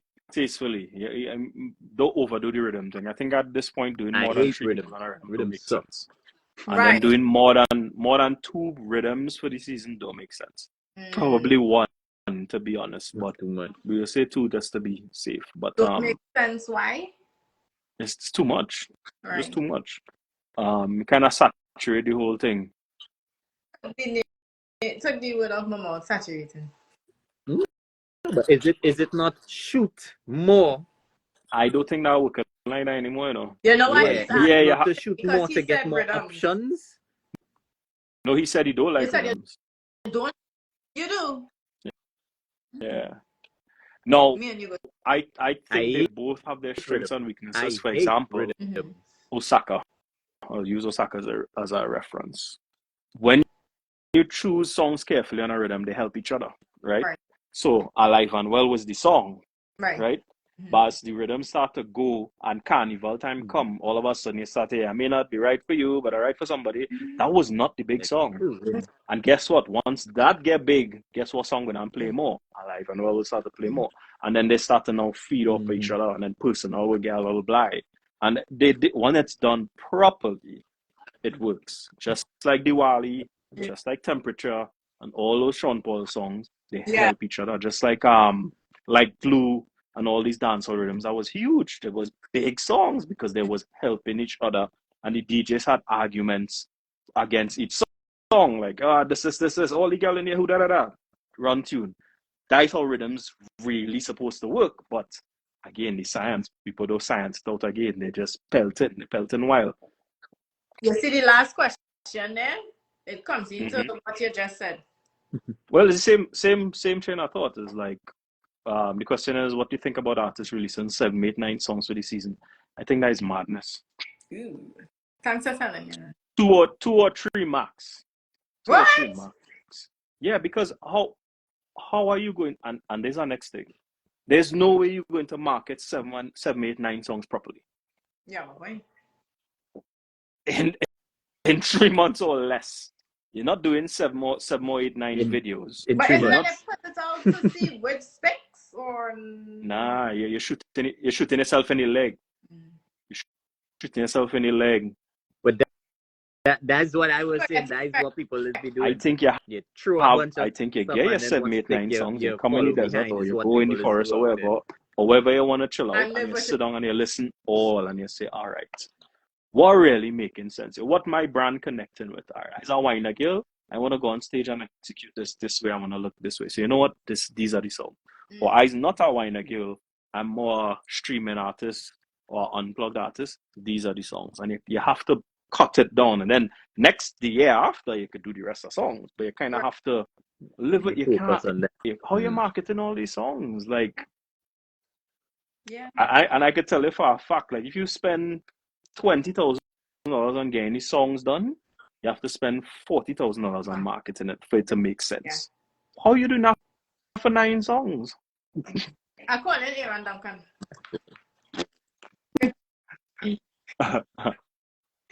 I think you go.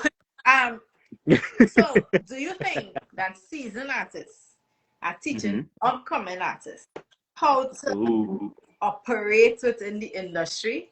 And I'm asking these because people asking the questions that I had to ask, and I go, they really want to get back, and are you really not trying to take up another time? So let me ask this. Second time, I ask you. No, but Rane, you as a artist coming up in the thing, has seasoned. Do I have a seasoned artist supporting me in my journey? Supported you or helped you? Has anybody helped you at any point? Artist? Producer? Has artist? Any one of them ever helped you?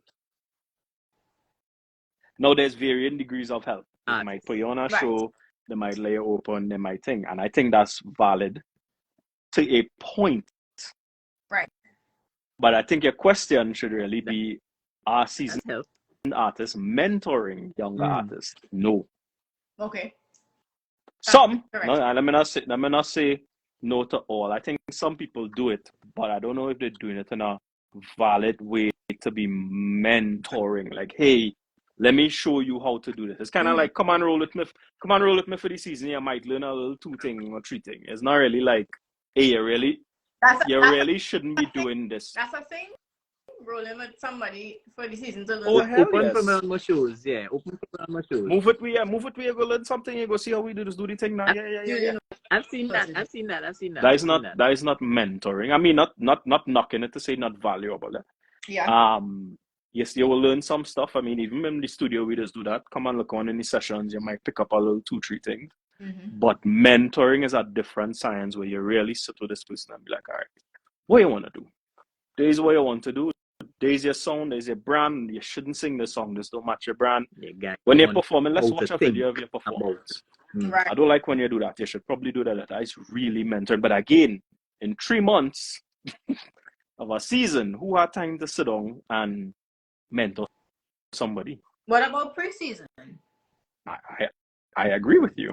I agree with you 100%. No.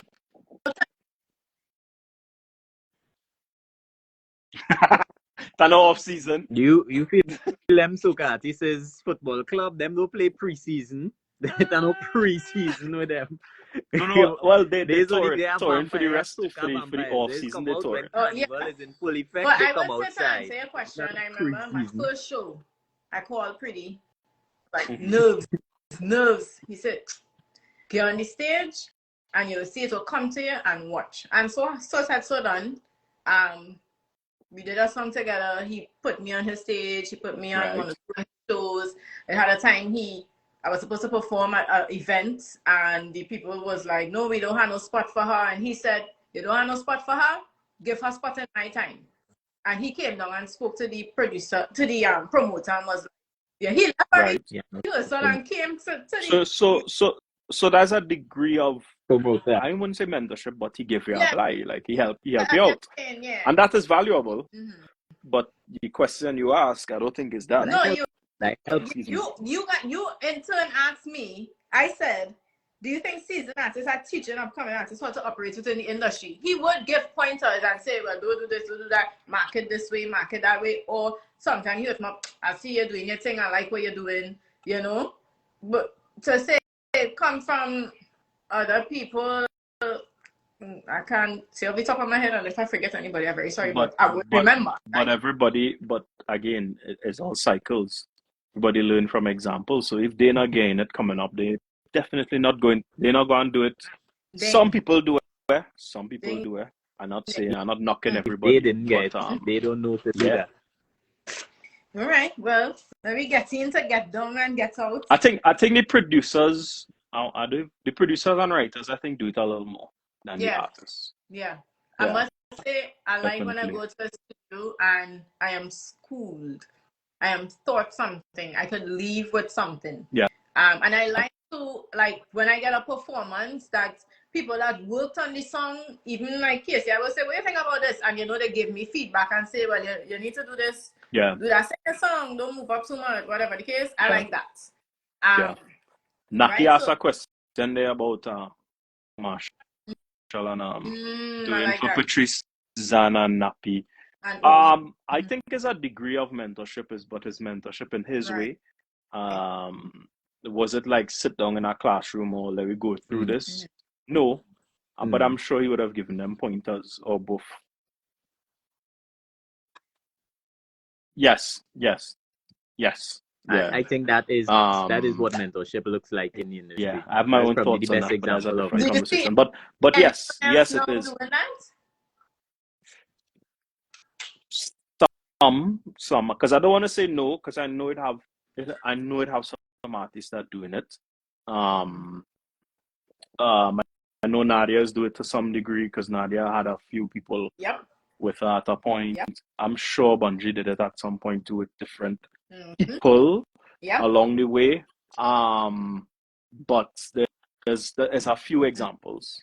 But again, when the pie is so small, how much of that you're gonna do? Way of breaking it down there. Somebody else in the comment put it a different way, but nice way of breaking it down there. So, Kasey, people have been putting this question in the comments. I know wait for me to get here. What made you decide to migrate to the US to pursue production in mainstream music? Was you saying why? What made you decide? There are a lot of ways to answer this question, but hold on. So, growing up, I don't even know if Kyle knows this, but growing up and learning music and being into computers and downloading illegal music as a youngster, I always listened to hip hop, R&B, pop. Like I studied Pharrell, Timbaland, Rane Leslie, Rodney Jerkins, all these people I were fans of from young. If you go back to my earlier songs, I used to chop their instrumentals and take samples from their drums and make soca. My earlier soca was weird, like even Take Over, We Not Giving Up. If you listen to the original rhythm, not the Doggy Fresh, all of them very weird, I used to do some weird soca. It never used to sound like soca. And then as time go on, then we figure out, okay, this needs to song a little more like soca. And I think that I started to get the groove from Michelle Sylvester, Sleeping in Your Bed, which was the first groovy soca monarch. I don't know what year I cut it. But before that, like, my soca was weird. It was just like this strange fusion of things. So my dream was always to do mainstream hip hop, pop, R&B. Now the soca thing ended up working, and I'll be honest, coming up in the game and doing soca and building up the brand, and I was always intended to leave. But while I started building the brand and figuring out how to make money, it's only then I realized, wait, this could kind of make money, because it wasn't before, right? It's only in doing the rhythms and streaming now becoming a thing, and figuring it out in a proper business way. It's when I was like, oh, this actually kind of sustainable, because I didn't think it was. I was ready to go. I was ready to dip. And then it took about 5 years to build it up, and I was like, okay, cool. Let's have some income in it. Okay, cool. But the plan was always to leave, right? But let me not say leave. The plan was always to live away and get into the mainstream markets, right? Now, in doing that and moving away and doing internships outside and trying to do mainstream music, I realized, and could just be a me thing, I realized that I can't do both, right? It's a left brain, right brain thing. If I'm doing soca... But there's your answer, right? If I'm doing soca, I'm doing soca, because you had to really watch it like this, right? Soca and carnival is like a toxic red woman, right? Wow. You do these songs for the season, right? You hustle along these songs, rhythms, da-da-da. You're not sleeping, da-da-da-da-da. From Ash Wednesday, this reset on you, and you had to do it again. You had to do the whole thing again. Yeah.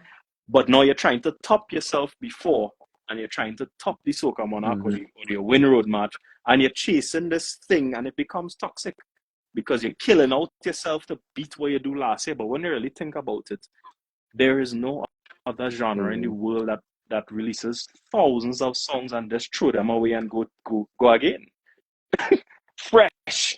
Very few songs last and make it to the end and keep going. Like, when you think about soca classics, it's a handful of classics, right?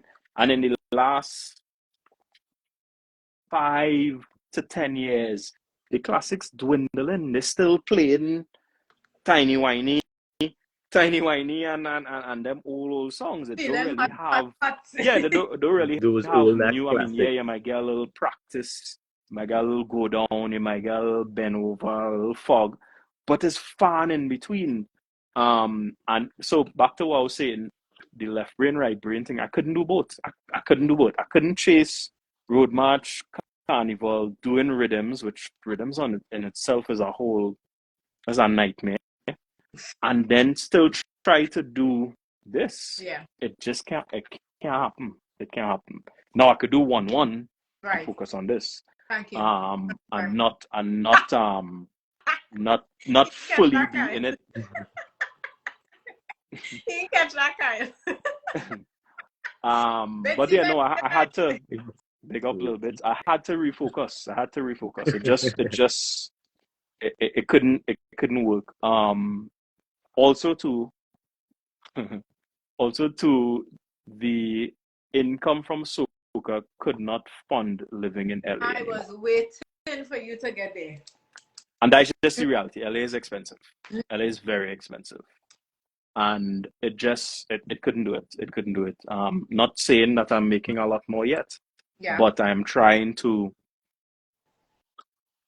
I guess, break into a different bracket of income and production stature, so that you could make more to pay these bills. Taking some time, but with everything takes time. But yeah, I had to reset. I had to reset and change prices and stop charging these prices and start over here with these new prices and find clients who could pay these prices. So, And it's been a very interesting exercise because when you find clients that pay these prices, they don't budge. There's your price. Oh, sure. Okay, cool. yeah.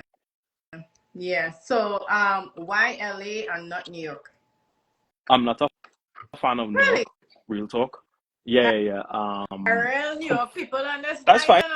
You know? That's fine. I think for me, again, coming up in the soca thing, we used to go to New York and hustle and work in these studios in Brooklyn, and it just gave me a really bad taste. I used to be in New York for months, and Right. New York is a different. Never said he hate New York. He said he's New York not a is a fan. different type of people at different speed. No, but it is polarizing. You'll get people who love LA and hate New York, and you get people who love New York and hate LA. Yeah. I think that's just what it is. I like LA. It have palm trees. It remind me of home. The weather remind me of home. You could drive to the beach if you really want that. You could get all kind of food. You could get all kind of different things. So See Coyote. a little more diverse. And then music is in LA. Film is in LA. So anything you want to do is in LA when it comes to the music scene. Yeah. I hate flying here. It's the Yes, worst flight ever yes. to get here from home. But I know. A whole but day. I mean it is what it is. And then also the time zone is a nightmare because when is Thank you. 9 o'clock in Trinidad, people calling my phone 7 o'clock or 6 o'clock in LA time. Yeah. So it's a little rough for certain things, but I still much rather be here. Yeah. And fight this Just battle. so you know, I don't see coyotes in my backyard. You don't? I do. Oh. I do. Oh yeah. I saw one last night and I heard them last night up in the hills. No. Right in the back. Yeah. I can't say. Right in the back. You're lucky. If it was 2 o'clock in the morning, all you would have been hearing coyotes in the night. If it was like Yeah, 2 o'clock, you said I'm fighting. I didn't get to see none. I didn't get to see none. I'm just saying. Kyle would have been So- wrong, probably. So that's a long-winded answer for that.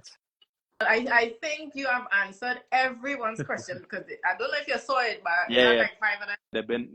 They've been asking. No, don't get me wrong, my goal will always be to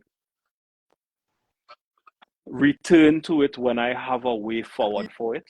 I think the current state of the industry is not appealing to try and do anything now. Okay. But when there's a way to either do it in a mainstream capacity or get some kind of window to be like, you know what, we can make this work for sure.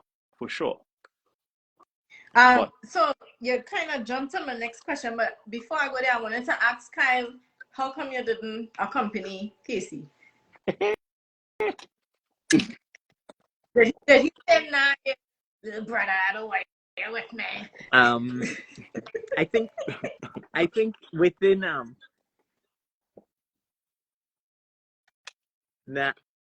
I think within Okay, you're mute for a little bit there. His goal was Over there. I think I was born. No. Yeah, I don't think my goal was always outside or was outside at any given point. I think my goal kind of lied home. And I always wanted to push forward to see what could have been done here, separate from going away to do something there. I don't know. We never appealed to me musically. Okay. But that's good because I think it always felt like a home thing for me. Like I had to be here and build here. I have to say here. I didn't want people to know, but not at all. With you there and him here, I think that fusion would be so epic. You know?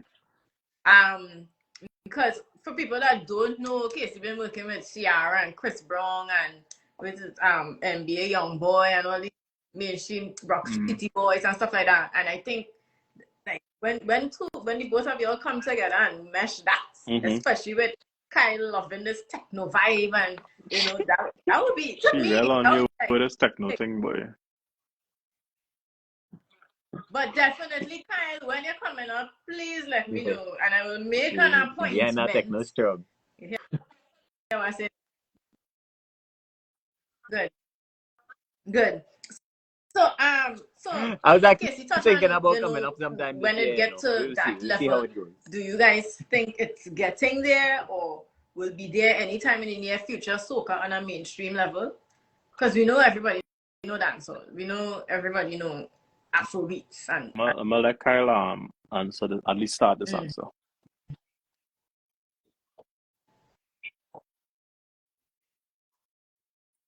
I think yeah. as you had asked about the journey from it being in 2012, 2014 to now, Really? it was on a decline from then coming to now.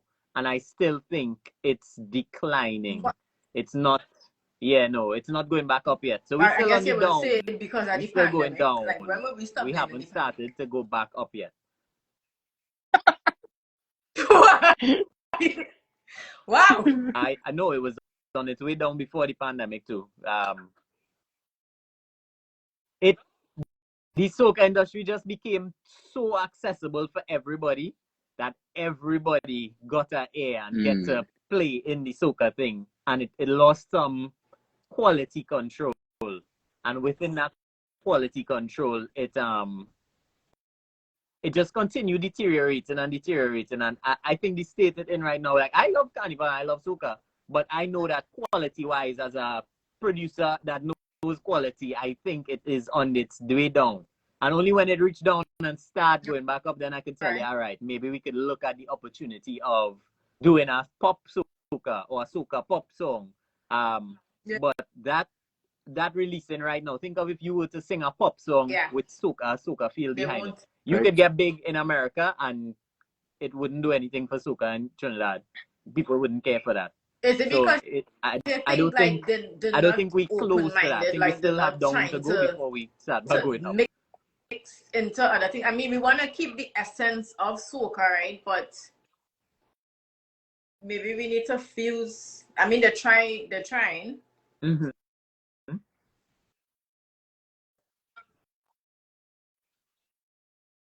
It is fused with everything as the years go on, whatever is popular, soca music fuses with it.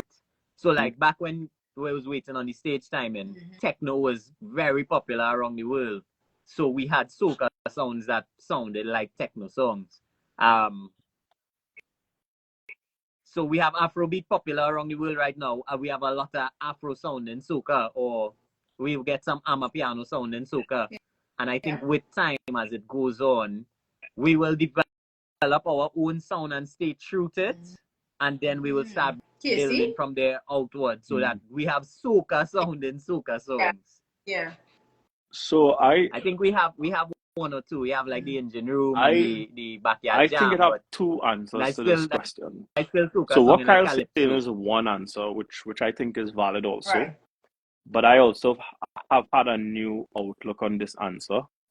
How do I explain this? So yes, I agree that the quality control and the quality of soca is has declined, but I think soca in its current form can go mainstream. I don't think the music is a problem. I think the industry and the support is a problem, right? And I'll explain that. Just like Afrobeat didn't change its form. Afrobeat figure out a way to penetrate the market. Afrobeat came through UK and then eventually came to the US and bus and then start getting signed. Right. They didn't change their form. I don't know what Tamaya is saying in the way you whine. All I know is shake up your bumper. Nothing else. Yeah. Right? I don't know what Burna Boy is saying in Igbo and Shayo. They're not changing their music. They're true to their roots. But they have they have the support, and they have, I mean, granted, naturally the African diaspora and region is so much bigger than the Caribbean region and Trinidad, right? It's huge. You have Afrobeat parties and all those music here in abundance. The Caribbean thing is still a dot. So we're going up against a very huge competitor. Yeah. So I have a different outlook on it. Do I think the music could get better? Yes. Do I think the songs could get better? Yes. But I think in its current form it could work. It all depends on support and who want to take the risk to sign one of these songs and make it work. Tempted to touch was a straight soca song. I mean, Turn Me On was an R&B song that was turned soca. Yeah. But it could work. Those things prove that it could work. Yes. It just takes one label or one person to I thought I see a squirrel So, running there. One but person to I'm not scared with your back to the wall. no, nothing to happen here. Nothing. No. Them animals afraid us more than anything else. So unless it's a mountain lion, then we have a problem. What was I saying? God, you make me forget what I said. I think it could work in its current form. We just lacking the support. One of these labels or one of these indies just need to take the gamble and take the risk. But again, it comes with the history of soca. A lot of soca people got signed and F it up. And we have a very bad taste when it comes to these labels. And up to the other day, it happened again. Somebody was like, soca thing. I don't know, because plenty of people get signed and do all kind of thing, and then also all legalities never in order. So you sign a song and somebody say, "Yeah, I own this song." Up to the other day with Dennis Belfon and Shensia in our song. Somebody say, "Hey, I own this song. Go ahead and use the sample," and then back and out. Guess what gonna happen? We're not touching them with a 10-foot pole because of that. So I think there's a lot of things going against us for that. So it's really hard to answer.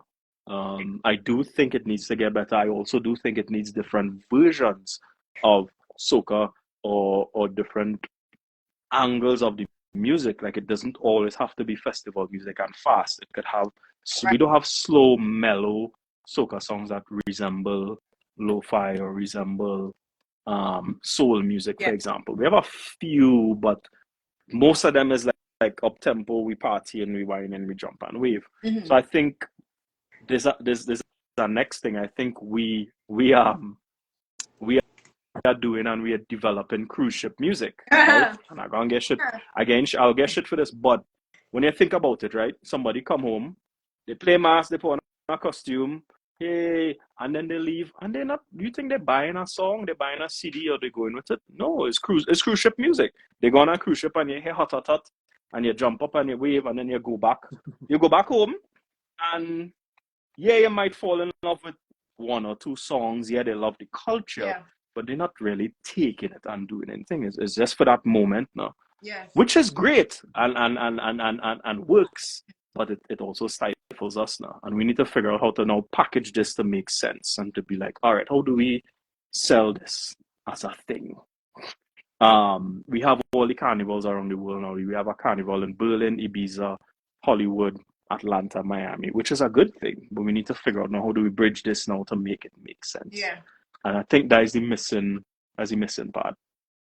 So there's a lot of layers and things. Because I remember I sat down with an exec from Empire and she told me the same thing. She's like, soca need to figure out its way in.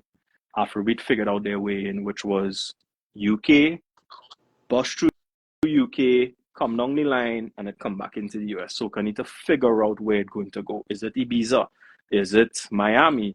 Is it New York? Is it where we going? Where's the scene we going to pass through? I mean, and that's a hard answer. That's a hard answer. It's a hard answer to figure out. But the whole thing isn't the whole thing to push it global. So but it had to figure out the way in. So, for example, country music is Nashville, right? You want your country hits, you go to Nashville, right? You want indie, a certain type of indie pop, you go UK. At a point, Backstreet Boys and NSYNC and Britney Spears was Sweden. They were doing all the hits. So we need to figure out where it passing. Is it UK? Where we're gonna mash up UK and get this thing so big and disgusting that people are like, oh my God, we need this? Or is it Ibiza? Is it Mauritius? Is it somewhere where we could make enough of a scene to be like, let we fizzle back in to the US, right? Or is it in the US? It could be in the US too. But I think that's what they're targeting on. But I understand. But that hasn't been working. When I say hasn't been working to get to the point. Yeah, Hot 97 might play a few songs every now and again, Right. but is it working? Is it really penetrating? And is it Canada? It could be Canada. Yeah. Who knows? Yeah, who knows? It could be somewhere. Canada is Toronto is a great place for it to make some steam, because that is where all the biggest artists is coming from right now. Yeah. I don't know if You never know. but you and Kyle touch on things that have the comments going up. That is good. My back, bro, I could take all the jam. I No, pause. no. I could take all the talk for that. that. It's just more questions coming from what you're Yeah. saying. But you know, we do have to have a follow-up. Dwayne John, they tried that. Marshall and Wyclef, etc. Nicki Minaj, etc. Yeah, I mean, but again, they tried that on the USC. Now, I mean, even if you watch it right now, the Drake and Camille Cabello song that just come out is straight soca.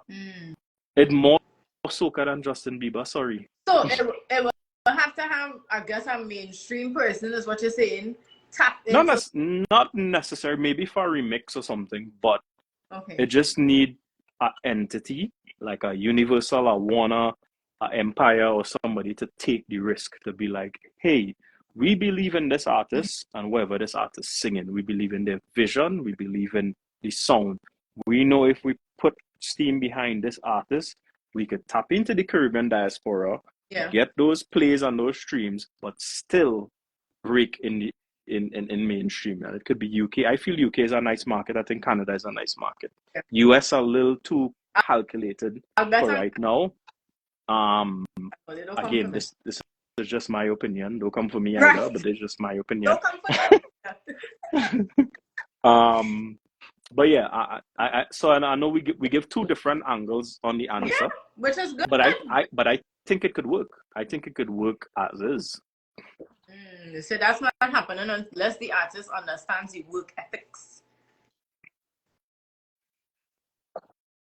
I agree. You see that what you said? Yeah, I don't think we have the quality for that. Because again, to get signed and to really do what you had to do. I remember, who was it? Is it RCT? Was it RCT or somebody? One of them artists. When you have a hit song here, you have a list of 100 drops to do, you know. Yeah. And you had to go in the studio and do every single one. Hot 97, Ebro, da da da da. This one is drops galore. You had to do. You think them artists are not doing that? Are they charging for drops? No, this is free drops. This is promo. This is promo drops. Mendes fight up with templates, though. Even a drop. I mean, it depends on your brand. It depends on your brand and how big you are. All right. Now, we could be talking complete nonsense, and an artist could get on a. Kasey. Yeah, dark now. Yeah. We could be talking complete nonsense, and an artist could jump on a collab with a UK person or something and get through it. So. And it's gone. Mm-hmm. Yeah. But the follow up to that is why I say because now we need a body of work. You need market or to be mainstream. You need at least 3 singles.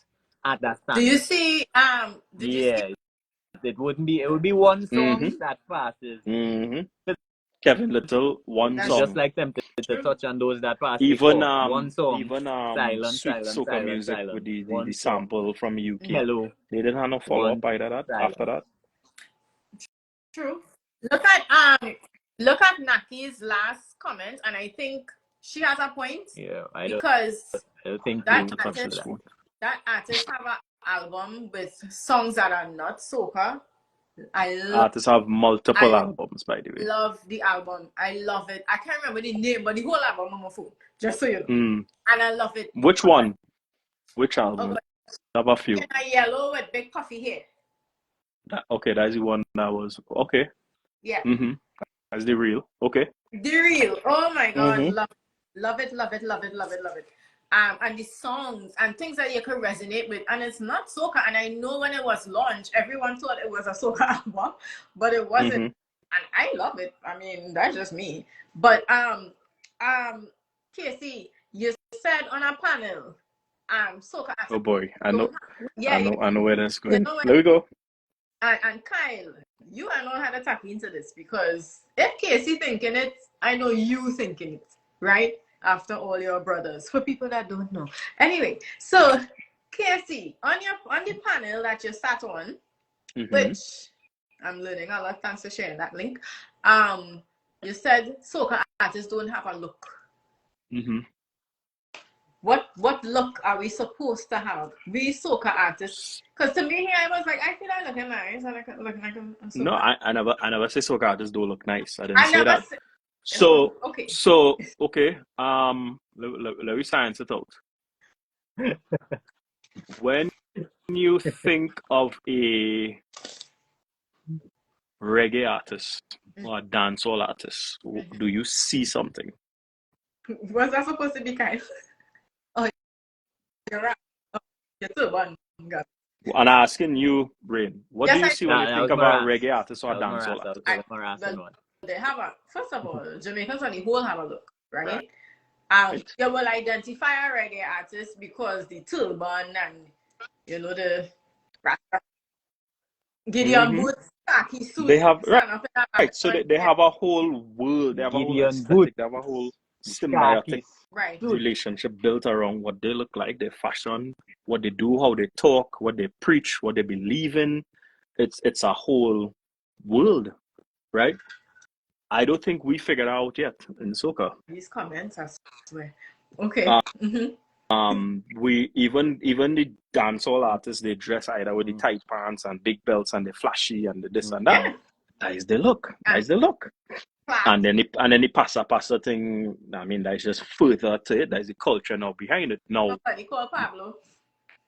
we have what do you call it? We have the carnival thing, the costume, the feathers, but that only goes so far. That is not the look. That is not the look of the artist. That is the look of the culture, right? Yeah. Now, I don't think any artist want to go on every stage in a chest plate and a handband and a tripe pants. Yeah. Yes, sir. It works. I see artists try that already, though. Right. I see artists do that already, though.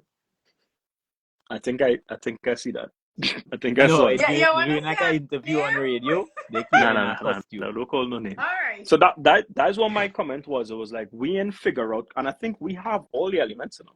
We have it. We have the food, we have the culture, we have the costume, we have the fashion, we have all of it. Because even Calypsonians back in the day had a look. Yeah. Look at Lord Nelson, Ronnie McIntosh, Kitchener, even Shorty in his Calypso days, they all had a look. Yeah.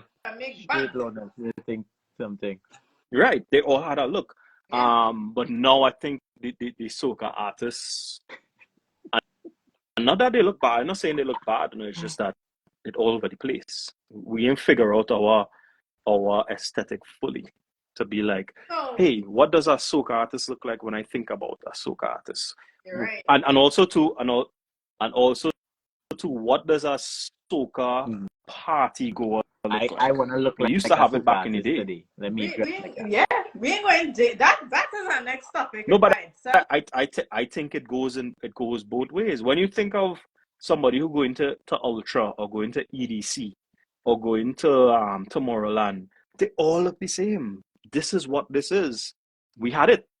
We had it at that point. Brass Festival had a certain look. Thank you. Now it's a fashion show. Yeah. It's no longer fete, it's a party. I'm not saying we need to be boxed in, but we need to have an identity. That's all. Now you could deviate, and this is an example. If you gonna sing country and western tomorrow, Rane, right? How are you gonna dress to perform this country and western song? Not in costume and feathers. That's my point. That's my point. You have to match the world that it's in, right?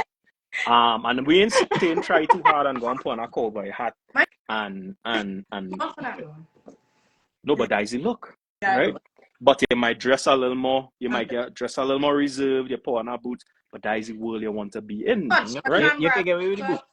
You can get away Right. with So I'm not saying I'm not trying to box us in, but like, what is the look? Mhm. What are we going for? That is all. Let me tell you,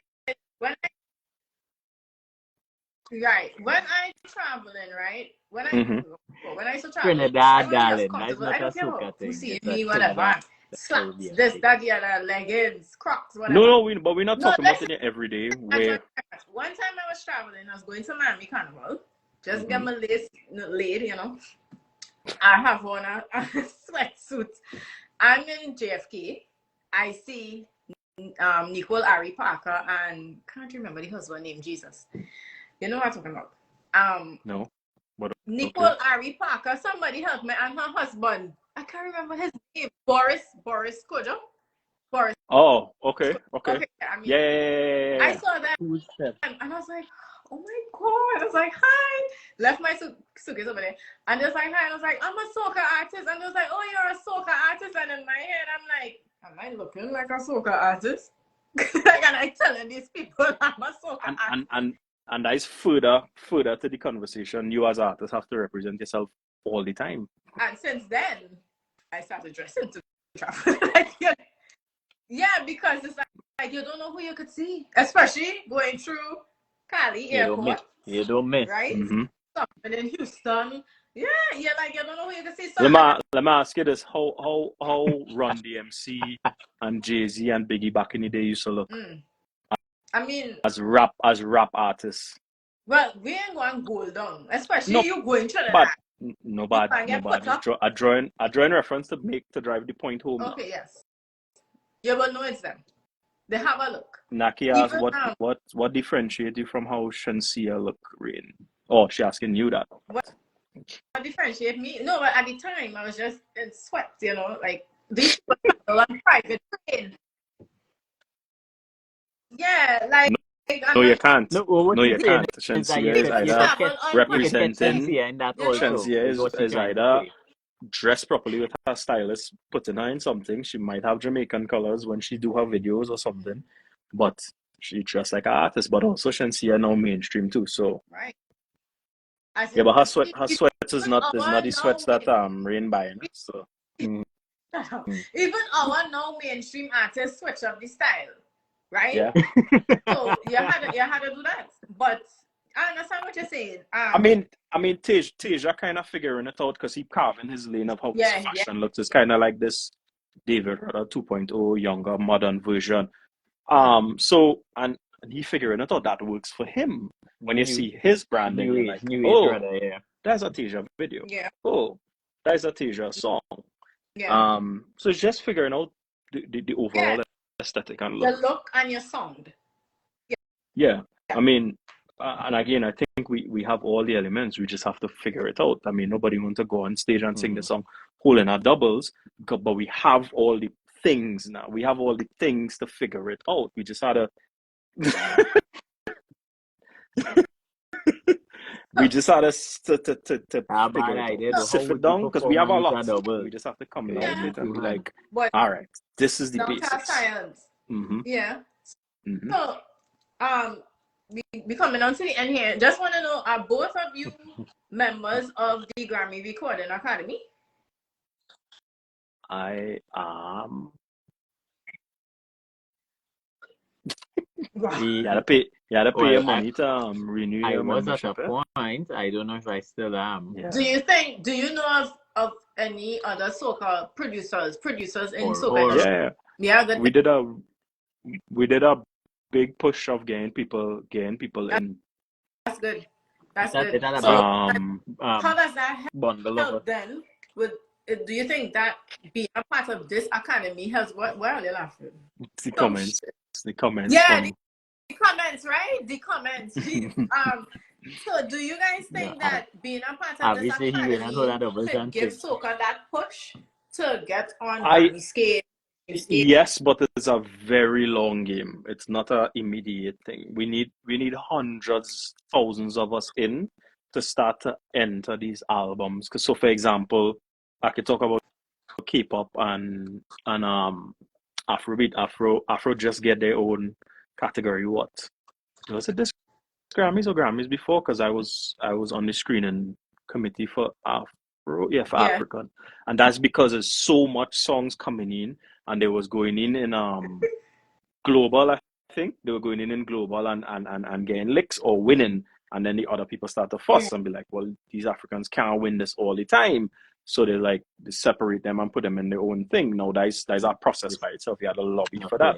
Yeah. But if hundreds of us entering albums all the time and voting and probably not winning but getting nominated in these categories, it'll change. It'll change eventually. But we don't have the numbers. We don't have no. I think, and I don't want to say this ignorantly here, but I don't think there were any or maybe very few soca projects that was in the Grammys to vote for. I didn't see much stuff. That would be another topic as well that we had to touch on, because that was touchy. Because everybody's like, we need soca in the Grammys, but from what you're saying, it's a lot that goes into get. It's a lot. It sounds easy, but it's not easy at all. We need the process. We need people to enter their songs. We need people to enter their albums. We need people to vote so we could get past the first round voting. So a lot of different things. Do you think a lot of soca artists are doing albums? No. Need people to do albums. Do you think a lot of listeners are purchasing soca songs? No. Streaming, yes. Nikki G asks, do you think we should stop releasing music for free and let it be like they had to buy the song to hear it? I mean, I don't know how that dynamic will go, but she asked this way up in the. Yeah. No, but that toss up is crazy because you want everybody to hear your song. Yeah. How are you going to let everybody hear your song? I think it's so hard, especially people in the Caribbean. They don't really. Me, I purchase when my song drop, I purchase it, because if I don't purchase, then who, right?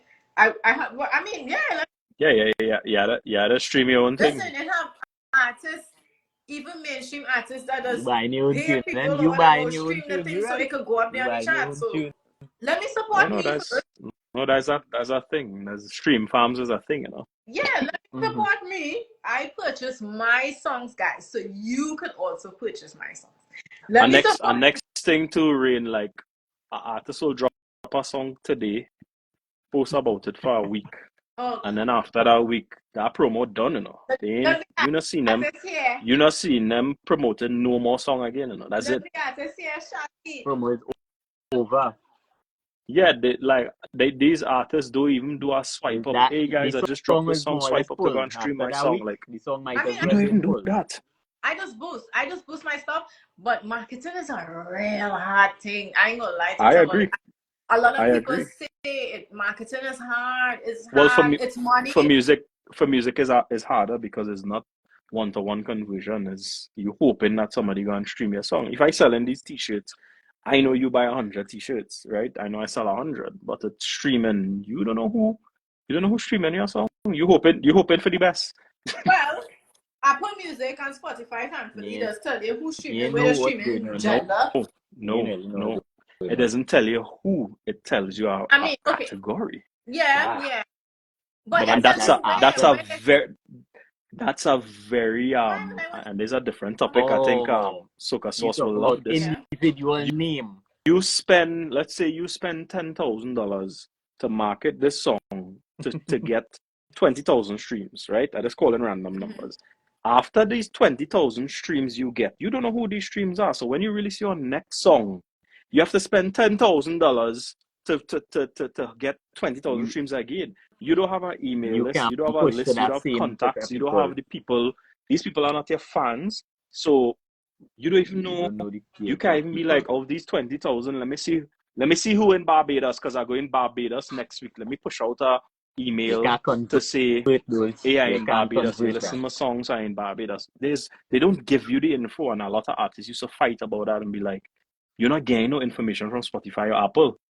Well, I have a webpage. I have people subscribe. I just send out stuff. I have a DJ list. I send out. But at the end of the day, I get what you're saying. If I hit so many, you don't know if they're going to click and open. I mean, GoDaddy will come back and say, this amount of you sent out. Yeah, but you're still not getting the who. You're still not getting that specific person. they're not signing up for you unless you on Instagram and they're on your broadcast channel, or you're using Superphone, or you're using even or Patreon or one of these platforms that they now subscribe to you. Or you build your own email list where you know, hey, these people listening my things. Then let me push this out to my fans. You're not building a fan base when you using Spotify or Tidal. You're not building a fan base that you can track. True. Kyle, you see that comment there for you? Soca sauce. Somebody said Julian's promos gangster. What's that? Naki's last comment. I not am I back? Yeah. She tell me build my list. Thanks. And that was a thing we did with the email list back in the day. We would send out the rhythms for free and give people it. Everybody getting it to download. Everybody and their mother download. And then we would come months after when we now doing the compilation and push the same thing to the stream links, and the same people will go and buy it and stream it. But because they were fans, they just down. They want to know, hey, let me support this thing because I'm a fan. Right. Yeah. The streams. I think the streams is tough. Like I used to be like, I know, people be like, oh, you have to get a song on the radio. I was like, I don't worry about the radio plays, but you have to worry about the radio plays too. And because when people like it, don't want to. First thing they ask is it on Apple, is it on Spotify, it's on this, it's on that. Streaming, not purchasing, right? But guys, been on here for 2.5. Yeah, it's been long. Real talk, boy. But it's good, and I appreciate it because people taking notes. Don't forget to check out Kyle's Instagram. He is putting out content with things he doing. Go and check the start of the cowbell to the finish of the rhythm, finish of the beats. Go and go on Kasey for Friday Beats Lime. Check out Precision Productions, Precision Prod, right? But guys, projects coming out from you all that you could look forward to.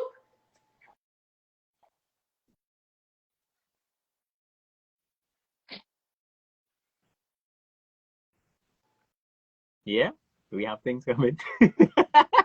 we have things coming. I know what and who, what, where, why, how yet. I know me and Avi could do something for Carnival. That is a must. I've been in talks with Soca Source to help me plan some projects going forward. I have projects lined up, but you know how it well, we just dropped the Aquila go.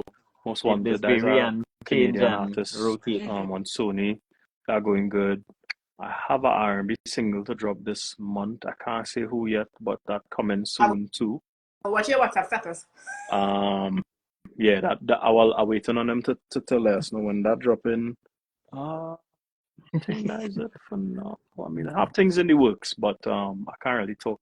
I can't say everything. Okay, so for the people that wanted to know if Kasey done with Soca, you heard him. He's not done with Soca. He's building repertoire outside Soca to come back into Soca. Yeah, I still mix and master a lot of Soca. So not that I just don't produce it. It had to make sense. No, that is what I say. I see. And he records me Soca artist Rane Blackman. Yeah, just the production of it right now not making complete sense for me right now. So that's all. But I'll still mix and master and have a little hand in it for certain things. But yeah, appreciate that. Appreciate that you haven't completely written this. Not yet.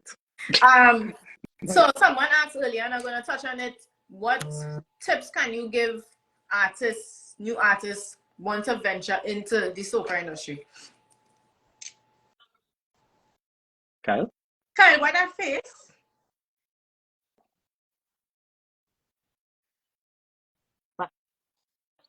Fine. I have TikToks coming on this soon. I have reels coming on this soon. I didn't speak about it yet, but you have to find your own way and your own niche to connect with the market. And they do the same. I think a lot of artists come out and say, I want to be Marshall Montano. And you just do Marshall Montano stuff. But Marshall is already Marshall. They do the same email blast. They do the same radio interviews. They do the same method. They do the same everything. Well, if you look up to that person, the same video, they dress the same. You could respect somebody and be inspired, but it doesn't mean to do the same. Your journey is not his journey. True, Because people will hear me all the time say, Nadia Basson, I love Nadia, right? Then people will say, you song like Nadia, you song like Little Bit, you song like Chanel Dempster. And I was like, I don't song like that. Dempster, wow. Thank you. If you had to take a little speaker and go and sing on the promenade and build your fan base one by one, then do that. Do that. Yeah. So for producers, for people who want to get into soca music production, you guys be told what's a soca music production. Tips. He pointed in Kasey. Yeah. Collaborate a lot. Work with songwriters, because songwriters more than likely gonna get your songs placed on these artists because they're trying to sell their songs. Well, boy, I mean, you could go the YouTube route and go the content route and build beats online and put up that, because then people start to see your stuff. But that's not for everybody. But that is just not for BeatStars could work for some people, but BeatStars takes its BeatStars is a lot of investment, meaning a lot of time. You gotta be consistent. You gotta be on it. You gotta put your stuff on YouTube. You gotta put graphics like that. BeatStars is consistency. Yeah. Friday beat. But that's just to learn production. That's not to be a soca producer. So Friday night beat line. True.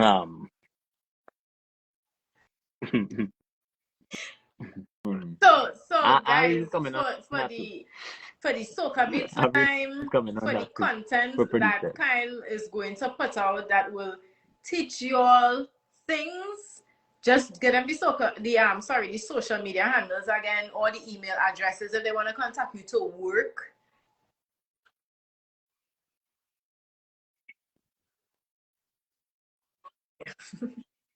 Well, the email address would be on the page, or I guess our pages. Kasey's Precision Prod or Kasey_Kasey. I'm Kyle_P194 or Badge on R. Email, DM, whatever. On those pages, you'll find our contact email us or whatever you might. Eventually, we'll check it. Yeah, eventually check it. Yeah. We'll get to it. We'll get to it. 24 hours. I do. Turnaround. You might be like that 2 days, but you'll get a response. No, I just say for the least. I don't think people understand. What do you feel as? You feel as a hospital or 24 hours turnaround? What do you feel as this? Listen, I am telling the people in the comments when they DM you all, for the least it might be a 24-hour turnaround. You know, or they got other things going on, right? Well, yeah, we have lives. We have lives as well. So exactly. Like I don't think. Today I went in my DMs and I was like, where all these messages come out? Yeah, like this live. And I just feel so relieved when I answer everybody. Like, okay, and then they're coming back, and I'm like, hey, my phone on 1%. Yeah, but anyway, we talk about my whole battery. That's all right, darling. We appreciate you and your time. CJ Taylor, I will fix that. I have to manually do that. So I've been on this, so I will grant you access in a bit. So bear with me. Retract back. Quotes or mantras you want to leave us with? A quote or a mantra you want to leave us with? Oh, you have Master Craft.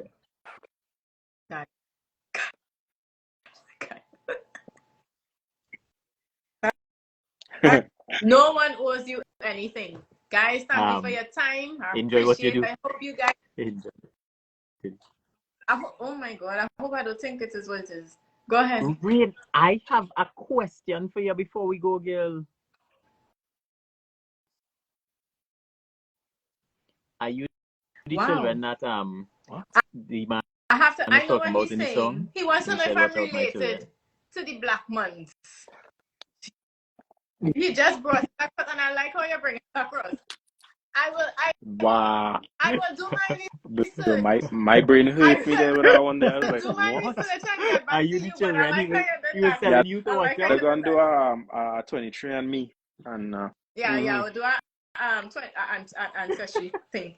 Guys, thank you for your time. Thank you. Everyone that joined us, thank you for listening and taking the notes and getting the knowledge from Kyle and Kasey. We appreciate it. This was Behind the Soca with Rane Blackman, Precision Production, Badge on Republic. Kyle and Kasey Phillips, thank you. Have a good night. Blessings. Later.